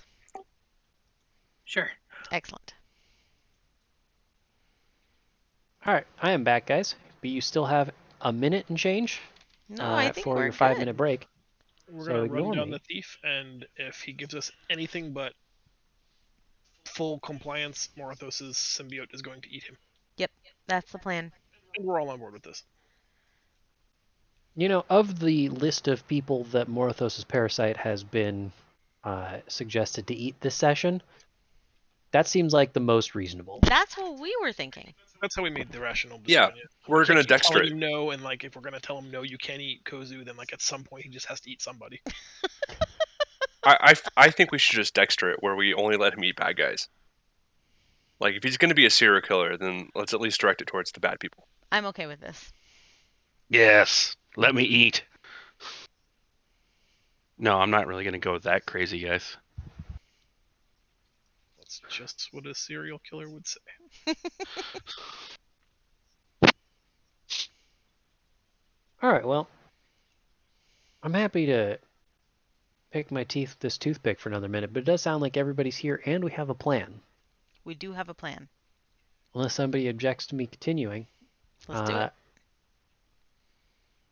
Well, I mean, Sounds I like- always object, sir. I Well, figure we I'm have a better heartbroken. chance of not losing Foob and X if we Mhm. keep the game going. Oh, I'm on my Makes second sense. cup of tea. I'm ready to go. Excellent. Heck yeah. Okay. I just put the wife to bed, so Well, in I that got some case, it sounds like we have we can resume time, and everybody will nod and say, "All right, we have a plan." We're ready. All right. Thundercats. Ho! So, I did not agree that we were the Thundercats. It may have happened the session we were out. I got bad news. You guys are definitely all Thundercats now. Wonderful. Really, We got was there. really hoping for Powder Puff Girls. Say bad news. Like the only one left is Chitara too. So It's like telling me. I thought it was the little snark guy. That was left. yeah, snarf Lionel. Snarf, snarf. I mean, yeah. Everybody wanted to be Lion-O. Panther is a good one. I mean, I want to be Skeletor, but that's just me. That might be a different franchise. Close enough. All right. Well, as you have all made that decision, and by all means, you can probably. He gestures towards your carriage and your poor carriage driver. You might be able Poor to take Ben. the whole thing, or Ben PC, quick with best possible haste. you might be able to just borrow some horses. Oh, not from me. I just have pigs, but from him. Are they exceptionally fast pigs? Only when they know I'm coming. Ugh. Can't decide whether that's a murder floor joke or an animal sex joke. And either way, I don't like it. But either way, you're laughing. We've reached the point of the night where everything delves into the oddities. Okay, but Alan, you have to hold on to those preserves for us just in case. Those are our only backup. If this doesn't work, we'll try to recover everything, and if not, we'll come back and see what we can provide the missus to encourage her to part with them. He raises his hands non-threateningly, these giant mitts, to say, "Hey, my anniversary's not for another 2 months, so Excellent. those preserves aren't going anywhere unless you can earn them, I guess." Perfect. Sounds great. All right. Autobots roll out. Just Anybody cross- else uncomfortable that that was for a ritual, an anniversary ritual? Ritual, yeah. That Hey, was I don't totally going to judge. be slathered on some bodies. Okay, I I just don't want to put judge. this out there. Guys, it's morphing time.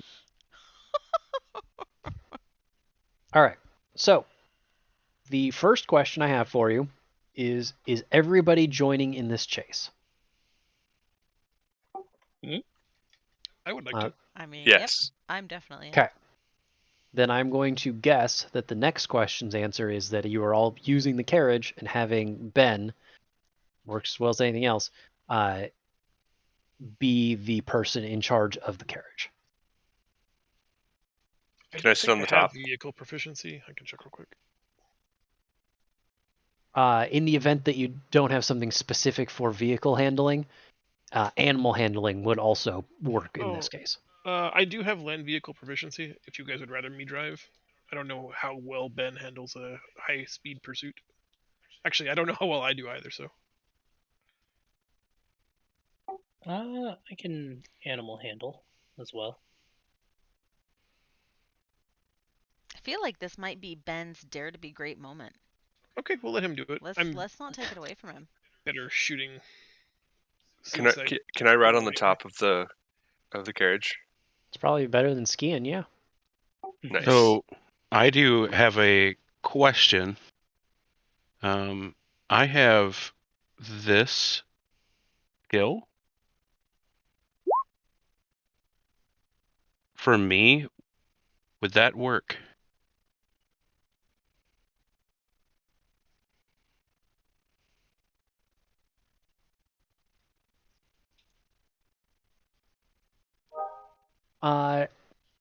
That would work really well for you. Yes, just for me. But I could at least catch up to him and slow him down. Interesting. Well, then suddenly we might have two different chases going on. Okay.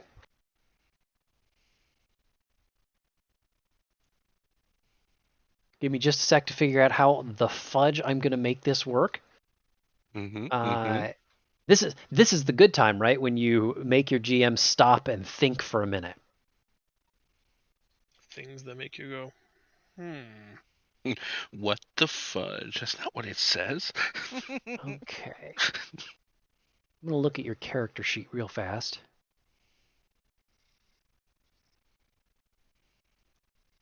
Things that make you say, what the fudge for 200, please. Okay. Here's what I'm going to say. For the sake of this chase, you have two options. Ooh, I like options. I like Right? options. I like giving you guys choices so that you can make the wrong one. Go with option B. I'm really good at making bad choices. Go with option B. Don't even The ask for first the option options. right now is that you can use this ability and just book, right? Like everybody's getting the horses. We got to turn the carriage around. You can just run and get a head start. That will give you personally an immediate advantage in the upcoming spoilers chase scene. But you will be running this by yourself independently of the carriage, and they will be running separately. Or you can join the carriage and at any time jump off of the carriage and use this ability to get an advantage in the chase scene, but you will be working with your team to catch the enemy carriage. How would you like to handle this? We have shown we are pretty strong as a team. And being a soldier, I'm used to working in a unit. So I will stay with the team and then use the skill to break off during the next part to work along with the team, not solo. Told you I love it when we make the wrong decision. I'm totally joking. He There was no going to wrong say that no decision matter what. I absolutely was. Okay. So, everybody strapping themselves in or on to the chariot, the carriage, not necessarily a chariot. I have a scene set up for this, just as a like temporary scene for us, and then I used the wrong token.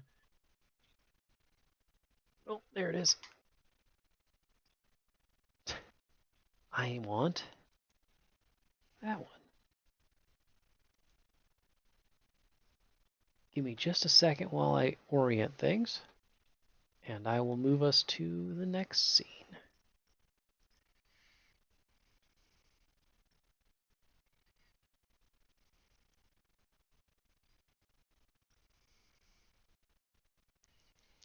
All right, here we go.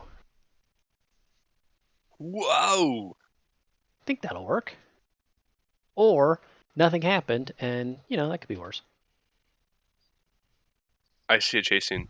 Heck yeah, you should also see 2 tokens. I You see. do. Yes. Yes, 2 tokens. A party one and a question mark. Perfect, we did it. So I feel like every time any person has ever run a chase scene in any role-playing game, they've used different rules. So naturally, I made my own. Because everybody was like, oh, here's how I do it. And I was like, they're stupid. Well, here's how I do it. You're stupid too. Well, here's how I'm going to do it. It's stupid. So, Yes, but it's your stupid. that's right. So, it sounds like there was a consensus that Ben was going to be your driver. Yes? Yes. Okay. So, here's how we're going to set this scene up. A lot of you have strapped yourselves into the carriage as best as you can. I'm on with top. apparently, at least one person on Because top. I'm going to shoot.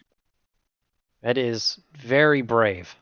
I'm leaning out the side, holding onto the back, and so I can dismount quickly if needed.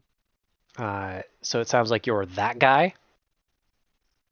Yeah, I'm definitely this guy about that guy. Perfect. Sounds good to me. So I will say, like, everybody is in a position where they will have the ability to somehow affect this chase. At a base, you guys are going to probably be moving at the same speed. With each round, someone will have the opportunity, or you will have the opportunity to have one person do something to make this go better for you. And you're going to have to close the distance. We'll see what happens. So, your carriage, piloted by Ben, whips around surprisingly fast and takes off pretty quickly. The horses that are pulling this are of decent quality. The Culinarians Guild pays well, so they can afford good horses. And before too long, you are on the road. Off in the distance, even with his advantage, hey, this road is fairly flat and there aren't a lot of trees around. You can see that carriage a decent way in the distance. We're talking like probably a good half mile or so. But they are not moving particularly quickly. Ben, known for his carriage driving and not for his stealth or subtlety, does not think to sneak at all, and instead is cracking the reins, getting as much speed out of these horses as possible. And before too long, your quarry sees that, oh crap, these quiet streets are suddenly filled with an angry carriage barreling at me. So, that's going to lead us into the first round of this chase. With a decent gap between the two of you, would anybody like to try and do something to make this go better? Anything that you can think of, any sort of skills that you can do, any sort of checks that you can think of to make this chase go better, to make up ground. Maybe a really nice song from Mira to cheer on Ben to make him go faster. I Yeah, was like going to that. ask, how far away are we? About half a mile. About half a mile. And you will, naturally, in the lead up to this first round, you will have gained a little bit because you didn't really hit the brakes as you turned to get on this road. maybe a little bit of light drifting. You don't have good grip on those wheels. But it's still a pretty hefty distance, about half a mile in this first round. So I can use Mantle of Inspiration, which will let me weave a song of Fey magic that imbues my allies with vigor and speed. That seems good. Important question. Are you giving this mantle to Ben, your teammates, or the horses? Ooh. Right? I can choose Also, a would you number mind of linking that creatures ability? that I can see and who can see me within 60 feet to a number equal to my charisma modifier. Mm-hmm. And what is my charisma modifier? Probably 3 or 4. Hold on.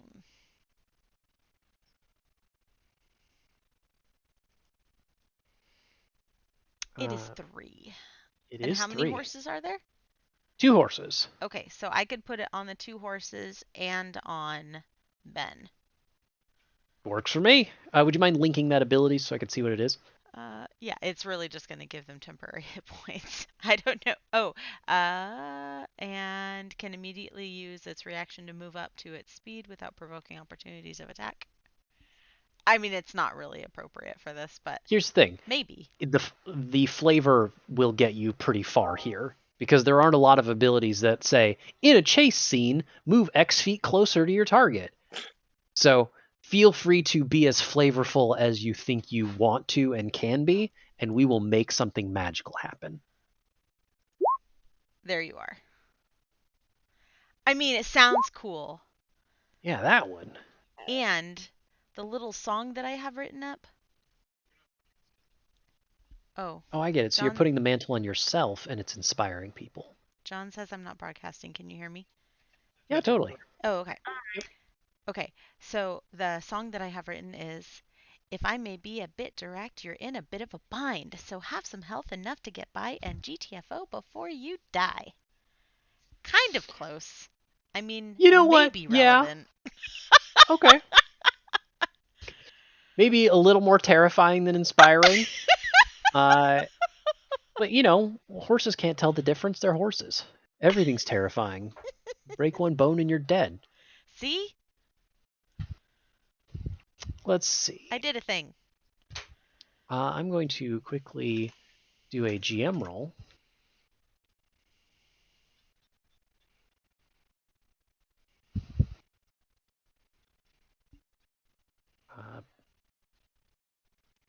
And I'm going to spell it right.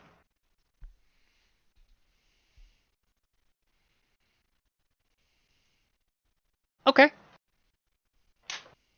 Well, look, like I said, we're really working with flavor here, right? We aren't going to be using solid mechanics for this, because solid mechanics kind of suck, except in like direct combat.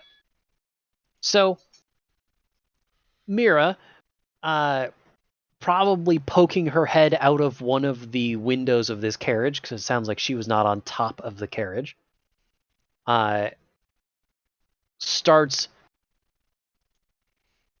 beaming with bardic energy and singing this song as the horses are running. The horses start running to the beat of this song, which is fairly peppy and quick. And you could see you are definitely gaining speed at a rate that even Ben would probably be upset or confused by if he wasn't also feeling the beat. If anything, maybe the guy that's holding onto the side might be a little nervous how fast you're suddenly going. Nope, I can jump off and run faster. So I'm going to have the question mark move up 1. The party move up. Oh, that's supposed to be a little further away. Give me 1 sec to recalibrate, because I forgot to put a grid on this one. So I can't actually see distances at all. I need this, please. Thank you. You are this far away, which will put you here and here as we make up ground. About how far away are we now? Like, distance-wise? Oh, you're gonna make me do math. Yeah. And you're gonna make me remember what I just said? You said we were half a mile. Can't believe you would do this. Make me do two things with my brain at once? It's only 2 things. Now, if it was 3 things, out of this world. You have gained about 700 feet. You have closed the gap by somewhere approximately, what is that, an eighth of a mile. That math is bad, but don't call me on it because right now I'm God.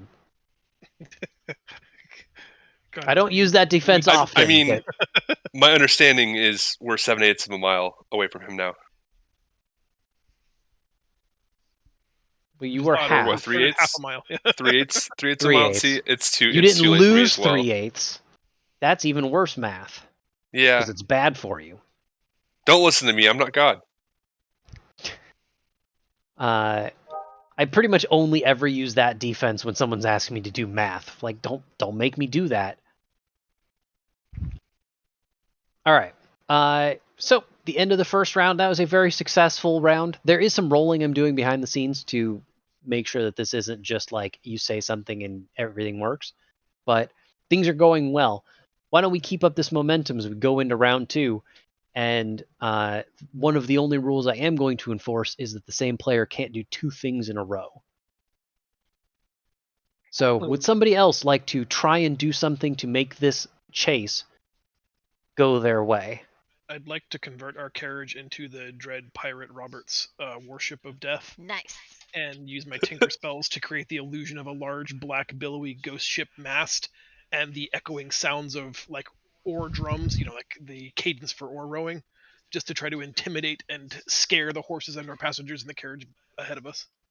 I'm going to be honest. I did not think that you actually had something there, but we got there. That's All right. I'm going to have you roll probably an intimidation check. And I'm not going to give you advantage because advantage is really freaking strong, but I am going to add a number, or I'm going to make the TN easier because that was pretty decent. Wow! It doesn't matter when you roll that. Ooh. See, that's what I was saying. You guys can roll all of your 18s and 20s on the perception checks and stuff so that when we get to the important things, you roll red numbers. Mission accomplished? Yep, we did it. Also, fun quick aside, because I value your guys' time, but also am a storyteller. A friend of mine was running a campaign real quick, like just like a 2 or 3 session thing that was based on the card game Munchkin. Oh my god, that's great. Nice. No. Because one of the people that was invited to play wasn't super sure how role-playing worked, but it was going to be pirate themed. And so after trying to like get this player to figure out what he wanted to do, the player said, well, can I be the Dread Pirate Roberts? And the GM was like, yeah, that sounds great. Totally. That's a great way to do it. And, it's the Munchkin world, so you've got an inflatable boat, but here we go. And the player was introduced in the second session, and they were like, all right, cool. Hey, Dread Pirate Roberts, you want to come with us? And the player says, no. Why would I do that? I'm the Dread Pirate Roberts. Yeah, he understands role playing. Yeah. And so the GM tried like 3 or 4 times to find some hook to get the Dread Pirate Roberts interested in the story and couldn't. So the Dread Pirate Roberts left. And as they were talking about it in the post game, the GM was like, hey man, I was really trying to get you in there, but we were really expecting like you to want to join. He goes, yeah, but the Dread Pirate Roberts. He goes, okay, I didn't realize you actually wanted to be the Dread Pirate Roberts. I thought you just wanted to be like inspired by him. And it turns out that player was not invited back. Womp womp. The Eye of Odin opens and dice sound. 11 teen titties fall out. Tell me you've seen that skit. I have not, but it sounds amazing.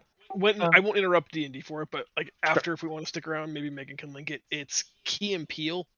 Okay. Comedy duo Yes. do Dungeons and Dragons. It is fucking hysterical. It makes me laugh like a child. Great. I can't wait. I'll find it and share it. Back to the game, though. Back to this game, just in time for me to make fun of Try for that hilariously bad intimidation roll. I'm not quite vindictive enough to take away progress, but boy, you do more harm than good here, as now you have scared a carriage and its driver, but it might actually be your own. As you they're all suddenly can hearing see loud here, we sounds have a new and traveler in oars our and ranks. This is my cousin a Tyrell, shark? and he That's will be weird. controlling the player this character. illusion's going awry. His name was Kanye.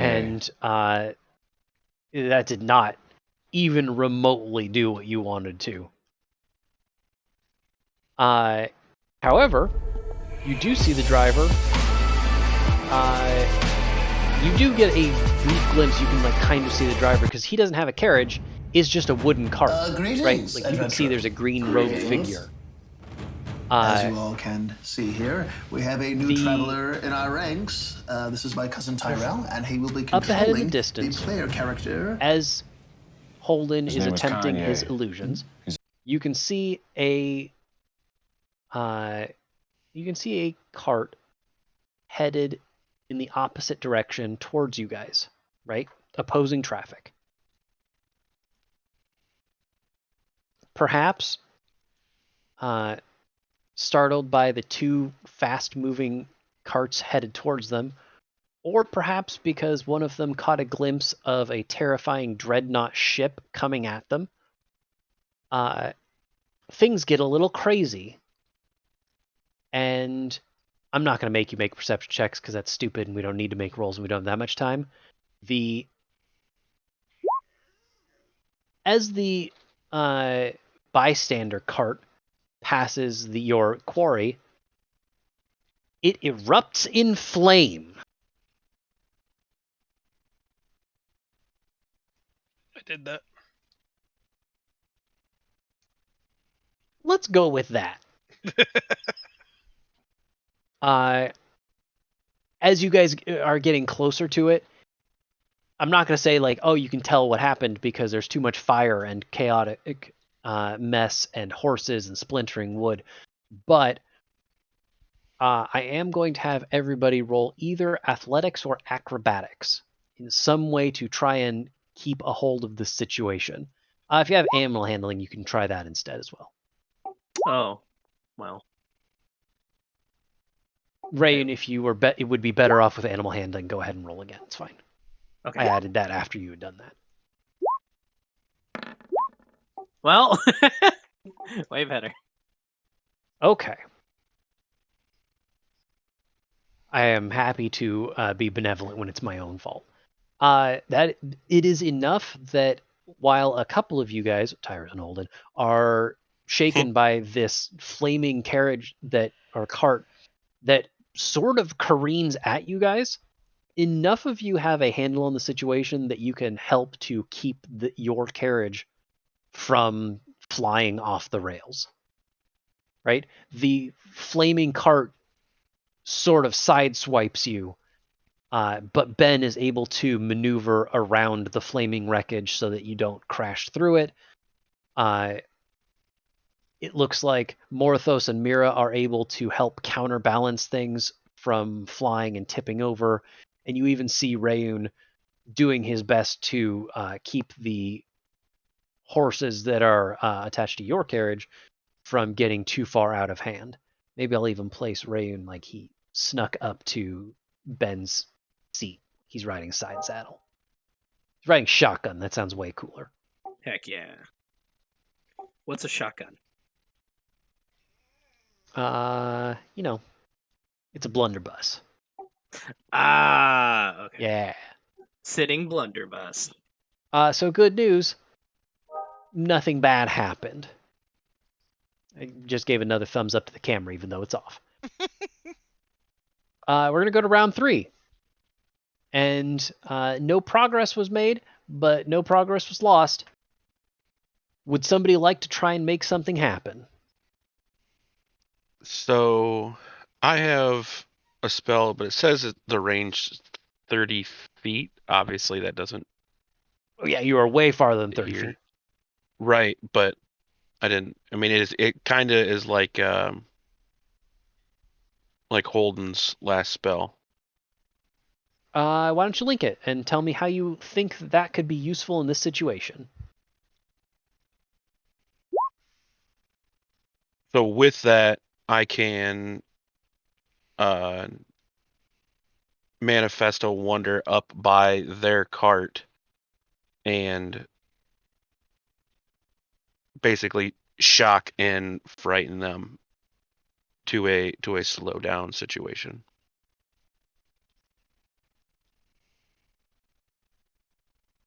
I'm not seeing anything about manifesting a wonder, and I think that range on the spell might be a bit of a hindrance, but I do see that you could use the voice booming and probably reach them. Yes, we can do that. Sure. I'm happy to meet you in the middle on that one. All right. And Would you can, like me to do with intimidation as well? If that's your intent, I mean, you're free to talk to this guy to try and intimidate him and or the horses, like however you want to use your suddenly very loud voice. Ooh. Interesting. You could ask politely for him to pull over. You could tell him to pull over and say that you're the police. I don't know.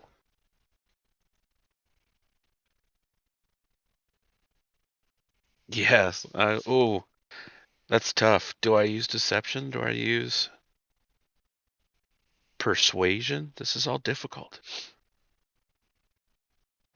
That's why I like to give you choices. I know.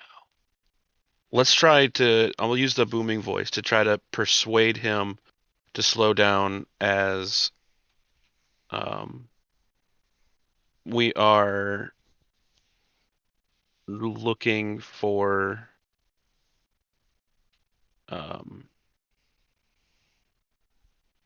Torbs, right? Because we think this guy is the guy is trying to get the Torbs, right? Yeah, rascal. Yeah. Yeah. Okay. So maybe if he thinks that we're not chasing him down from the for his berries, but to actually help him with this Torb problem, he will slow down and let us catch up. All right, works for me. That's actually a pretty good roll too. Okay. And I'll be right back. My headset's gonna die, so I gotta get the cord. All right. Let's see. At the very least, I'm going to bebop and scat for a second in case he can show up quickly. I don't know how long it takes for him to get a cable. I still have it with me. I'm just walking with my headset to the room. Oh, I assumed you had to take your headset off. Good for you. No, wireless. Okay, well then it's gonna die if I don't plug it in. So. I bebopped and scatted plenty long enough. I was also perfectly ready for if this roll went poorly to make a extended warranty joke, but it turns out actually you shout and you're far away, so it's difficult to get any sort of real read on this person. Plus, you can't actually see their face at all. But you see like the entire hood shift for a second, and you even see it kind of shift a second time, like you've made them do a double take. In doing so, when they shift, that body shifts to the right, and I don't know how familiar you guys are with riding motorcycles, but the idea of if you look in a direction, you tend to go in that direction is going to apply here, where just by turning their body to the right, They sort of accidentally or subconsciously pull the reins to the right, and it takes the figure several seconds to realize that they have swerved pretty violently. This isn't even a case where you guys have made up ground, but just by being such a weird distraction, you have caused them to slow down and gain ground that way. Huzzah! So I'm going to move you forward and put you in round 4. Would somebody like to do something to mess with this carriage driver? Or bolster your own, I don't care. Good How guy, far are bad we? guy? At this point, you're closing in on about a quarter mile. Okay. Like, enough that you can start to make out details. You might even, if you squinted real hard, be able to read the license plate. Am I able to shoot a light crossbow at it? I can go Probably up to not, because it's 320 farther than my feet. range. Yeah, Okay. I'm going to say if you guys are successful in the next one, then you could probably unload. Or that, in that case, you would also be close enough that you could deploy your Morthos. So, like, both of those ranges are probably going to be pretty similar, and you're not quite there, but you're close. Okay. We're at about 200 yards. Okay. Like, yeah, and that is, now that you say it as a number, that's probably actually getting close, but not quite to most missile weapon ranges.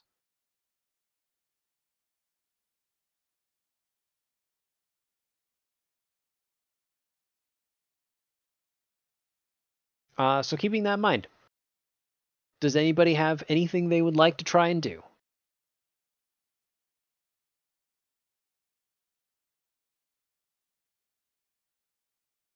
I should say I'm proud of you guys for what we've done so far.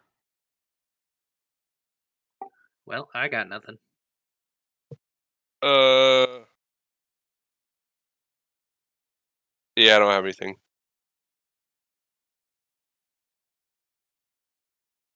You guys have any suggestions? I just went, so I'm not allowed to do something again. Do you guys have any suggestions for me? Because I'm just like literally blank on ideas at the moment.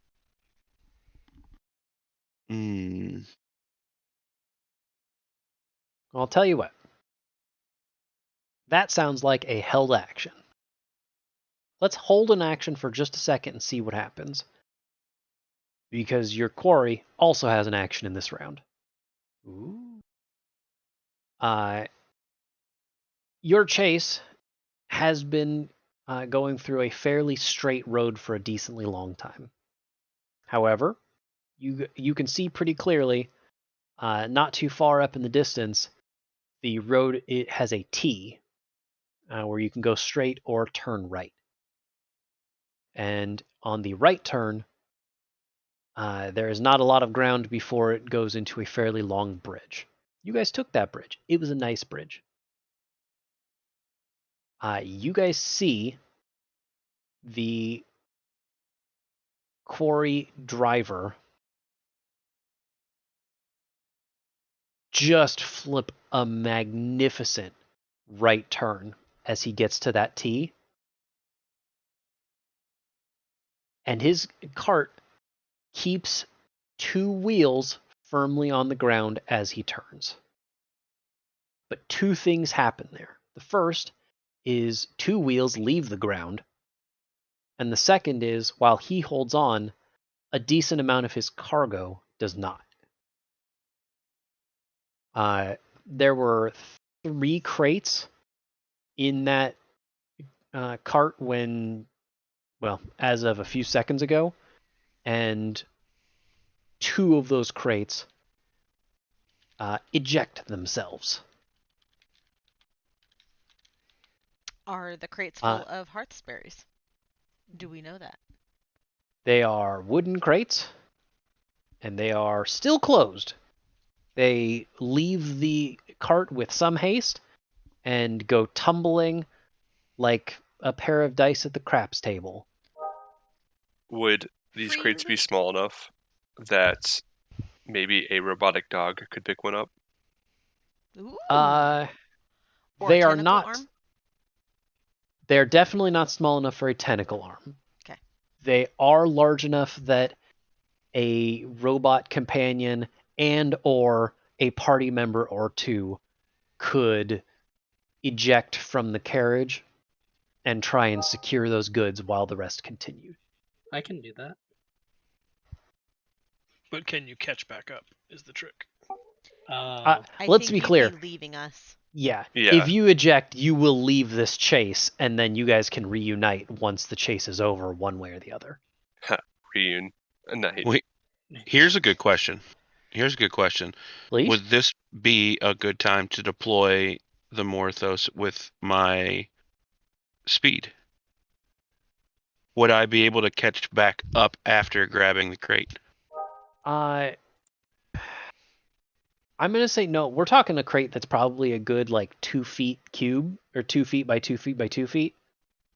And without a good idea of how heavy they are, I don't know if you'd be able to use that expeditious retreat while also possibly carrying something that could be 30 or 40 pounds.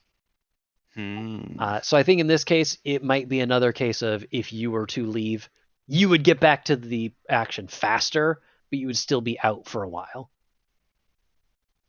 If we don't want to lose a party member, I'm happy to just have Glitch go sit on them and babysit until we can catch back up with him.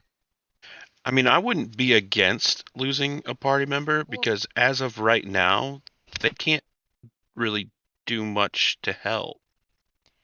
I was So just in gonna... the actual chase portion, Yeah, I'll bail then because I don't have the right skill set to help much in a chase. So I will end the Dread Pirate illusion, and Glitch and I'll bail out after the crates. Rayun, are you going with them? It might be safe for a buddy system. If you don't want to, then I will.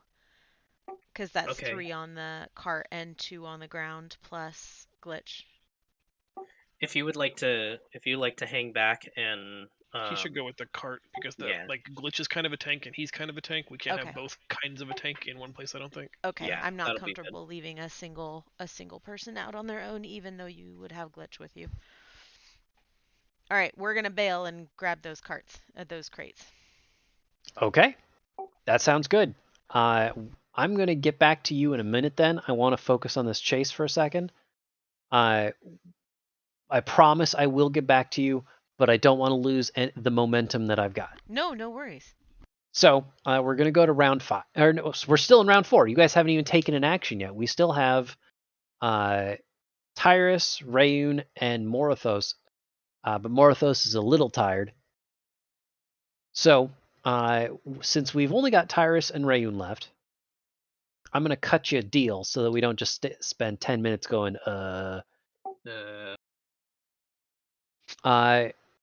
Ben is gonna try and one up the quarry driver. Could probably use a hand in keeping these horses in check. I will help in that endeavor. Why don't you give me an animal handling check?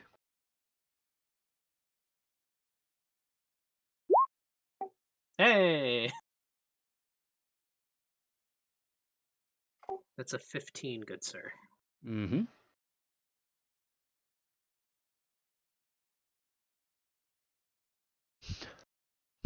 Okay. Turns out those were 2 good rolls. Yours and mine. Ooh. This scene all plays out pretty quick for how long we talked about it. As Ben hits this turn a little wide, and the entire carriage swings like a pendulum through this intersection. Probably planned. We find ourselves down 2 and change party members who do a wonderful job of evacuating the carriage in such a way that don't roll damage. That's ridiculous. You're gonna get dusty. That sucks. They did the stop, drop, and roll maneuver. Absolutely. However, this carriage keeps all 4 wheels on the ground. Perhaps maybe Ben will turn into a real NPC before too long. Ben. But he takes that turn so quickly that they don't actually lose speed. And so I'm going to put us roughly here. We reach round 5 with the two of you both on the bridge. You are within a few hundred feet, and frankly, at this rate, you've been catching up pretty solidly. This would be the perfect opportunity for either a couple of ranged attacks or to deploy Morthos. Probably a good idea to deploy the absolute unit. I'd like to shoot out one of its cartwheels. That'll also work. You know what? Let's do Specifically, both. a wheel on the cart. I'm never a fan of saying no. Let's do one of each. Yeah, I'll so let you make your attack, and also Morthos, I want to figure out what you're up to. So this is kind of my idea. He can fire at it because it's going to take me the concentration to get up to get the burst of speed. So like maybe this turn mine is I'm getting to that speed, and then he can shoot, and then I can do something next turn once I with my speed. Okay. You know what? Would that make more sense? Let's go with that. I'm going to tell you right now, the next turn, one way or the other, is going to be the last turn. Well, perfect. So, for now, let's take the shot. Tyrus, what do you got? My goodness, you guys are rolling well. What the heck? Okay. You know what? Roll some damage, too. We're not done rolling dice. I rolled my, or I played my song. My roll song. To make sure I did really well. And it worked. Okay. Always have a roll song, guys. I also would ask you to roll. What wheel are you hitting? Back left. God, I swear there's only 2 things I'm bad at, and you guys have triggered both of them today. It's math and left and right. But we got there. Yep, thank you. Mhm. It just takes me an extra second or two where you say left, and I'm like, oh, that word doesn't mean anything to me. Hold on. Okay. So, you don't have a lot of opportunity to really line up a shot because, let's be real, you're on the roof of a speeding carriage, and even if this is a very nice bridge and Ben is really on top of his carriage driving, that's still pretty rough. But there, soldier training kicks in, and it's not even so much as lining the shot up as just pointing and clicking. And you hit that wheel. It's less that the wheel doesn't actually like explode. Like you haven't destroyed the wheel and therefore the cart. But in hitting that wheel, you hit the axle so hard that the entirety of the cart shudders and like grinds up against the did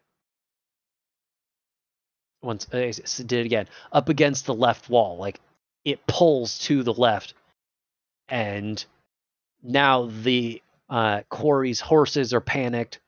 The driver is looking for an out but doesn't really have one because he turned onto a bridge like a dummy. And the mere friction of cart on bridge wall probably causing the bridge some damage, but is also drastically slowing down your quarry. And we're going to move to round 6. The last round. And Morthos, I think that means it's you. Oh yes. Absolute unit.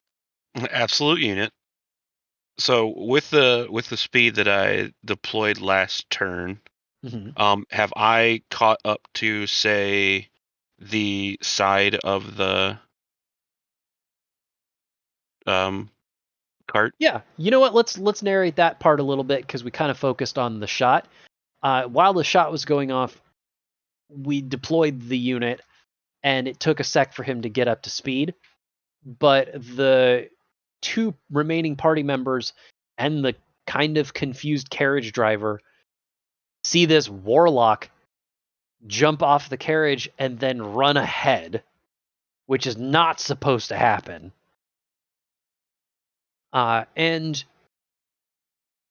especially with the grinding going on, you catch up to the quarry's cart pretty quick. Like, it's only maybe 120 feet ahead anyway, but you catch up in a matter of probably 10 seconds or so. I will absolutely let you say that you can catch up to the side of that cart. You would be on the right side, and at that point, keeping pace with the cart that has slowed down. Okay. Then what I would like to do now that I have caught up and I'm on the right side of it, since you're graciously telling us it was the last one, no matter what, Mm-hmm. I am going to break concentration, which drops my speed right as I do it. Sure. But I'm going to do this sword burst at the right side wheels to try to detach one or both of them. I like that it sort of deployed a tire strip. Yeah, it's kind of like almost a caltrap. Yeah. It's basically what I'm doing. But with swords, which is pretty awesome. Yeah. Okay. Give me just a sec to make a GM roll. Not in Discord.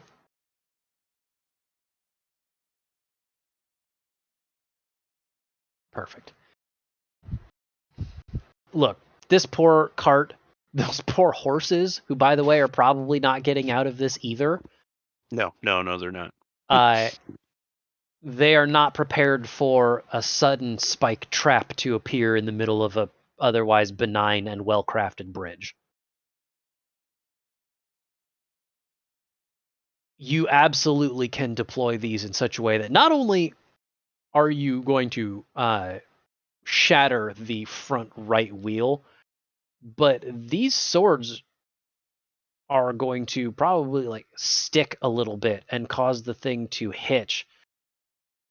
If anything, the second most heroic figure here is going to be Ben, who manages to hit the brakes hard enough to keep your cart from hitting the wreckage, because that cart that you have hit is going to go tumbling. Just butt over tea kettle. The back of the cart is going to go flying over the horses who have collapsed in a heap. The driver is going to go rolling.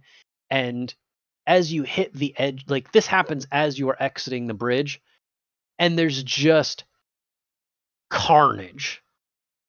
The carriage has splintered and disintegrated. Wheels have gone flying in every direction, and a rider's body has gone tumbling, ragdolling in every which direction. Don't even bother trying to recover a horse. That's how you end a chase. You have absolutely ended a chase in a near Mortal Kombat fatality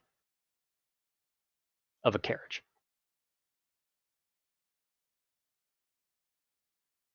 So, before I go any further, X, I'm going to have you do 2 things. The first is I'm going to have you roll a d6. All right. Just one? Just one.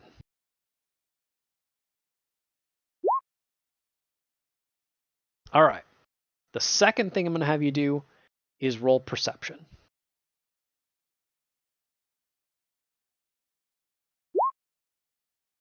Oh. I'm quite exhausted after this shenanigans, okay? You did just kind of run a marathon. Dang. Okay. Well, that's all right. We'll live. You see nothing. We'll say you just got like kind of slapped and hit your forehead on a flying piece of cart, and it didn't stop your momentum, but it definitely got stars in your eyes, and you didn't see anything special. That's fine. It happens. So, I'm going to move 3 of us briefly to a new scene. Hooray! Oh, well, I accidentally almost moved 4 of us. Does this work? No. I love asking that question. Does this work? Yes. We find 3 of us in the aftermath.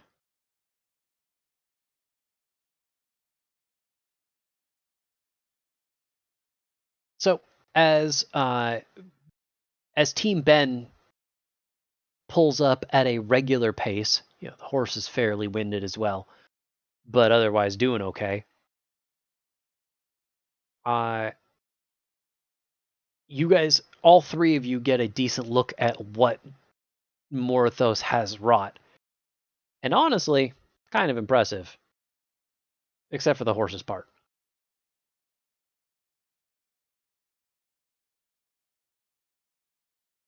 I am going to assume that you guys are going to investigate and try and figure out what's going on.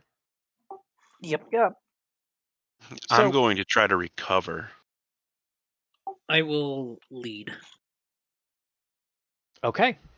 Well, good news is your quarry, the driver, is perfectly intact, if not particularly conscious. The bad news is the cargo is extremely not intact. Crap. And what is it? The cargo? Yeah. Yeah, just smashed glass jars full of berries. Dang. I mean, you have just made a very expensive fruit punch on the side of the road.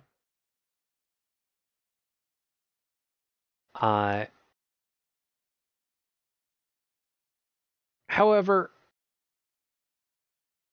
Morthos, you were taking the lead, so you had the first opportunity.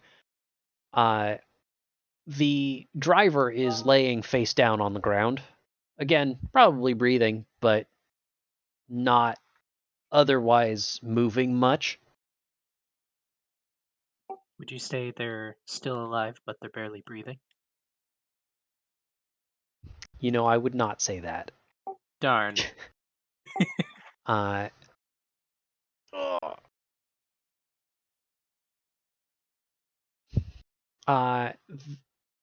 As you get close, like footsteps audible in the aftermath, the body starts to stir very slightly.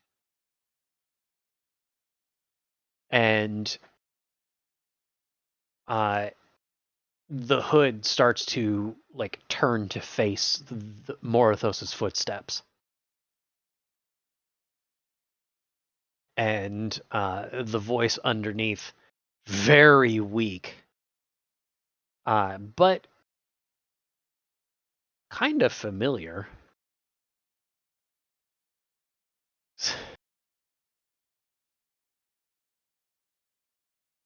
Can't believe you do me like this again.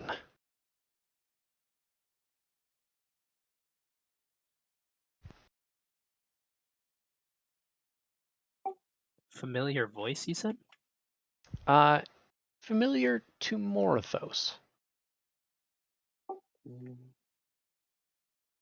Familiar to me. Familiar to Morthos. The absolute unit of a memory.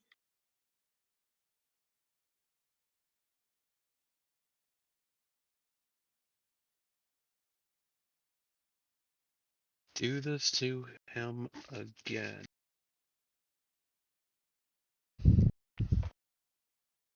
Sorry, I'm looking back at my. It's fine.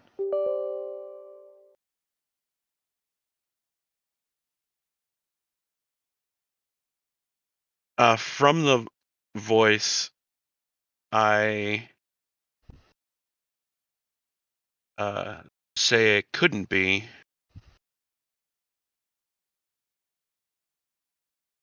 And move closer to see if my thoughts are correct. Well, you kneel down and gently peel back the hood of this figure. And the face that is looking up at you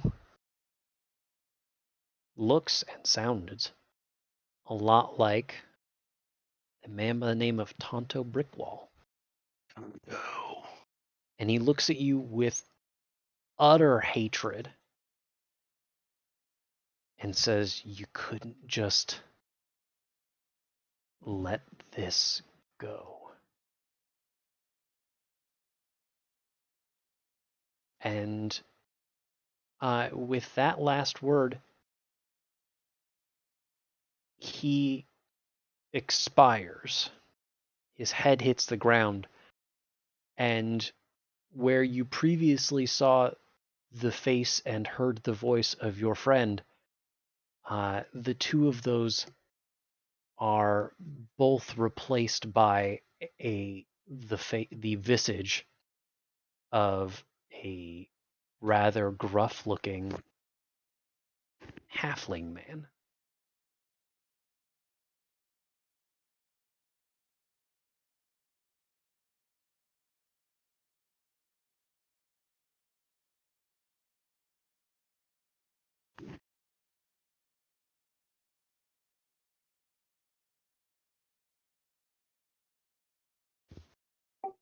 Are you okay, Morthos?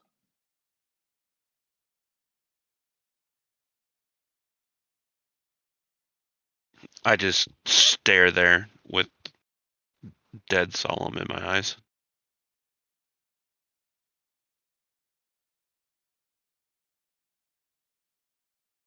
I put a hand on Morthos' shoulder and just stand with him.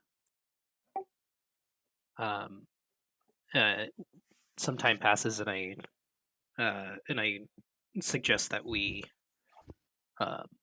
move him away from the street or this path, and lean him up against a tree or something.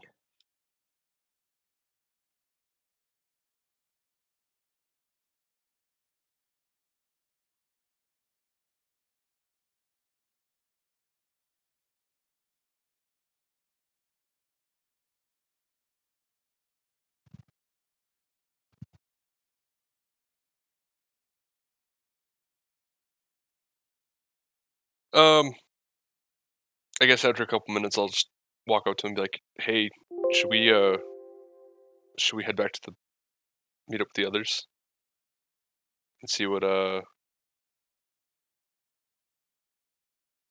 cargo they got?"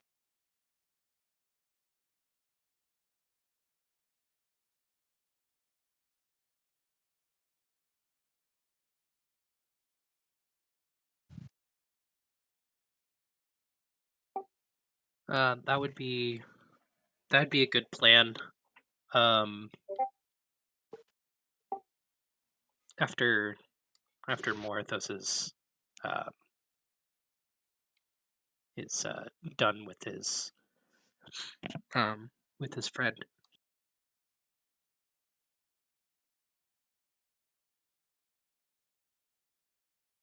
Let's start to clean up the wreckage and wait for Holden and Mira to catch up. Wow, what a good segue. And X, I want to make sure you got that note, yeah? Yeah, I do. That's why I'm kind of like I'm confused now. Sounds So, good. Yeah. With that amazing segue, let's go back to the other scene where we just have. We don't even need the party, but that's what we got. Where we have Holden, Mira, and Steel Defender. Good news. One of those crates smashed against a small tree and signpost and splintered in an eruption of berries that honestly looks like a crime scene in itself, but smells nice. The other crate tumbled and landed into a large muddy bank, and you are able to recover the contents of that pretty much unscathed. Like one or two of the jars may have some cracks in them, but you walk away with no less than 24 jars of Hearthland berries. Awesome. We'll take all of them. All right. You were able to load up Glitch with that and or carry them yourself, but either way, logistics aside, you have secured more than your share of berries and are able to walk along this bridge to meet up with the rest of the crew. It's a good 15 something minutes. It's not a short bridge, and you're moving at normal, not superhuman or horse speed. Is there anything else in these crates aside from the hearthberries? It is just the Hearthland berries. It isn't even other produce. It's just Hearthland berries.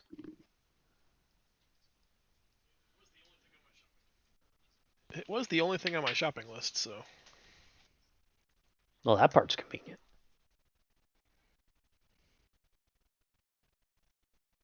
Anything else? Or I'm happy to move us to the scene. Nope. Move us to the scene. I think for experience point purposes, we'll go turn in by ourselves.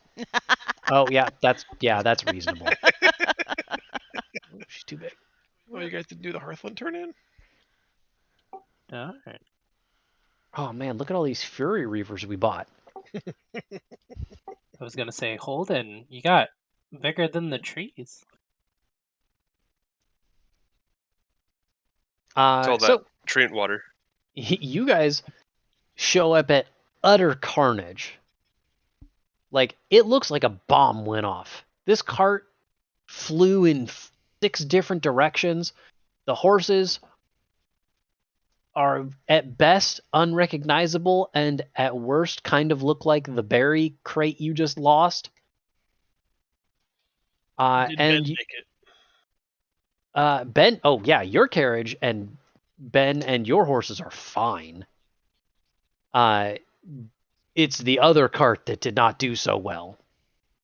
Ben is just pleasantly keeping care of the horses, calming them down, getting them a bit of water because they worked pretty hard. They earned it. But up ahead, you do see your 3 companions who are huddled around a decent pile of the wreckage, including what looks to be the driver.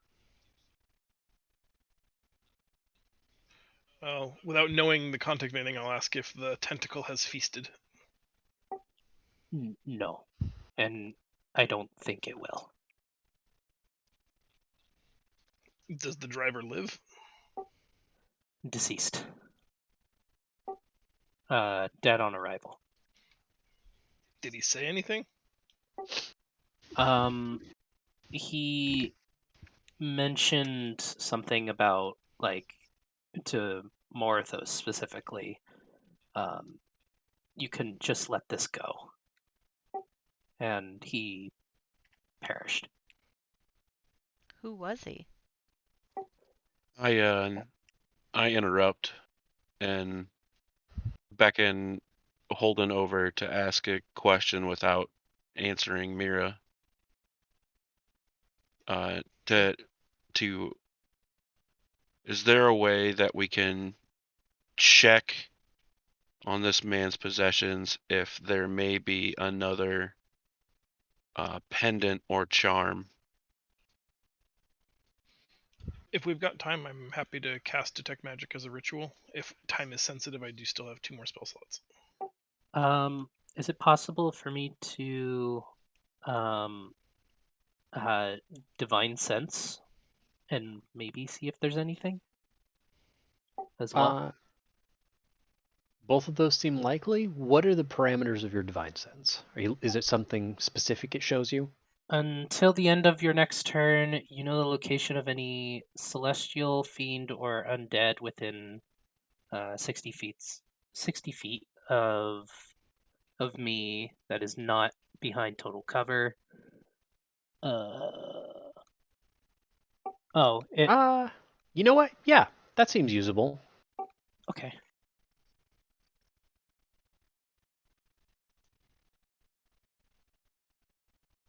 So I'm down to 2 divine senses. Okay. Well, Rain, you pretty quickly sense like, okay, there is a symbol here worth grabbing onto. Let's see. Yeah, okay. We can make these work together. The two of you, one looking for arcane and one looking for divine, both seem to hone in on the same object pretty quickly. The pin that is keeping this halfling driver's forest green cloak in place looks to be the same symbol that Holden has recently put into his bag of holding. It has definitely been touched by some sort of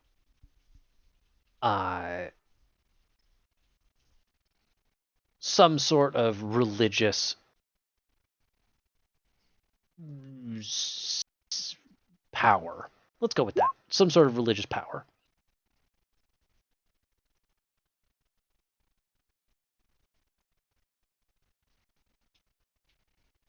To the leaves of Lorien fall.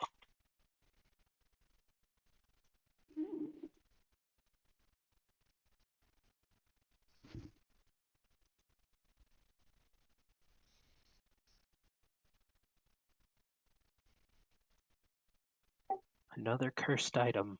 Do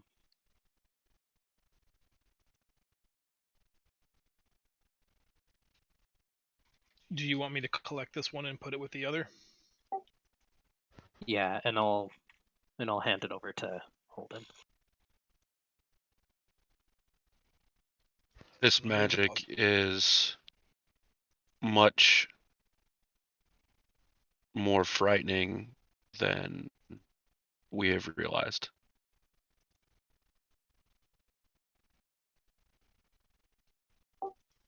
Was this a friend of yours? Someone that was known to you? When he turned and spoke, it was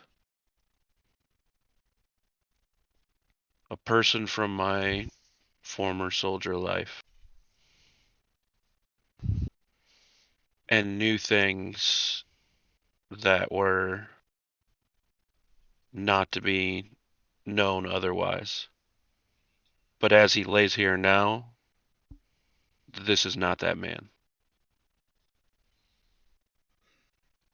I'm gonna look over my shoulder, like, for Rayun or Mira, who are normally like my delicate conversation ambassadors, but realizing that that's not the thing I'm gonna just ask. That often in war we both know that we can carry the trauma of battle with us for years. Is it possible you imagined seeing your former comrade? It is not.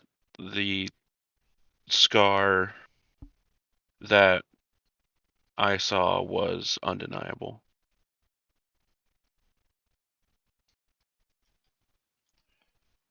again, not wanting to be indelicate, but your friend from the war, I assume, is deceased.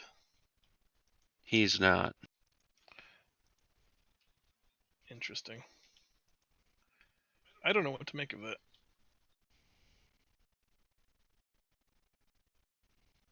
I feel your sentiments and your thoughts, Morthos. I too have lost a friend at that taught me the ways of combat As and Regan steps in, I'm gonna just step out, kind of like literally washing my hands of the conversation because things got too real. and I don't even know if he's still alive. Oh, he's still alive. I'm the one who gave him the scar. And then I just walk away. That seems like a good time for us to end the session. What a good line to go out on. Oh, good job, everybody. I'm proud of you. Woo! And we're a Woo! little exhausted. I Woo! got chills. This is such a fantastically timed episode because this was right at the time where I was like, okay, we need to start moving the plot a little harder. And we get to do a bunch of fun stuff now, and I'm really excited for it. Yay! And I got to obliterate a carriage. Oh yeah, that was fantastic. Like, the more I read that spell description, the more I was like, oh, there's no way that this carriage survives what's about to happen. So before I go any further, I do want to bring this up because I happen to have everybody here, and that's really convenient for me. Our next scheduled game day would be Friday the 25th, which is Black Friday.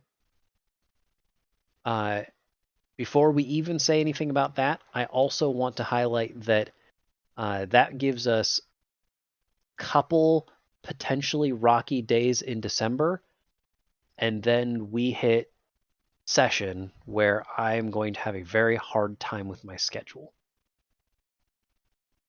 I have more than 3 sessions worth of stuff to do left. So I don't know 100% how that's going to go. But I'm saying right now that I am not going to give up on this campaign just because my schedule gets bad. Would you want to go on a short hiatus? I'm going to try and avoid it. Okay. I will have more information as we get closer to session starting, which is the 9th of January. I will know more of what my schedule looks like. If it's anything like the last couple years, I believe I will still get out at 5 p.m. on Fridays, so I will be able to get home and immediately log in. Goodness knows when I'm going to have time to prep, but that's my problem. I'm going to sneeze. Bless you. Hitting the mute button, fix the sneeze. Now I know. Do it all the time. Yep. The second I try and stop it, it just goes away. So all of this is to say, I'm going to do everything in my power to keep this going at full speed. I'm excited where it's going, and I hope you are too. Please be patient with me as we go through the scheduling, because seriously, we've got Black Friday, and then 2 weeks later is 2 days before Christmas. So a couple of these are going to be a little challenging. So I do want to talk real briefly. Is Black Friday going to be a problem? I think that's the day we are hosting tea Yeah. here in California, but I don't know how long he's staying. Like hours in the day, not days of the week. Okay. We have some guild chores that we're doing for Guild Christmas and just catch up. Yeah, totally. Like, look, if you have friends in town, that generally will take precedence. It's one of the things where like I can't imagine. Like I don't. If he comes over early in the morning, which I think is his intention, I can't imagine our chores taking more than a few hours.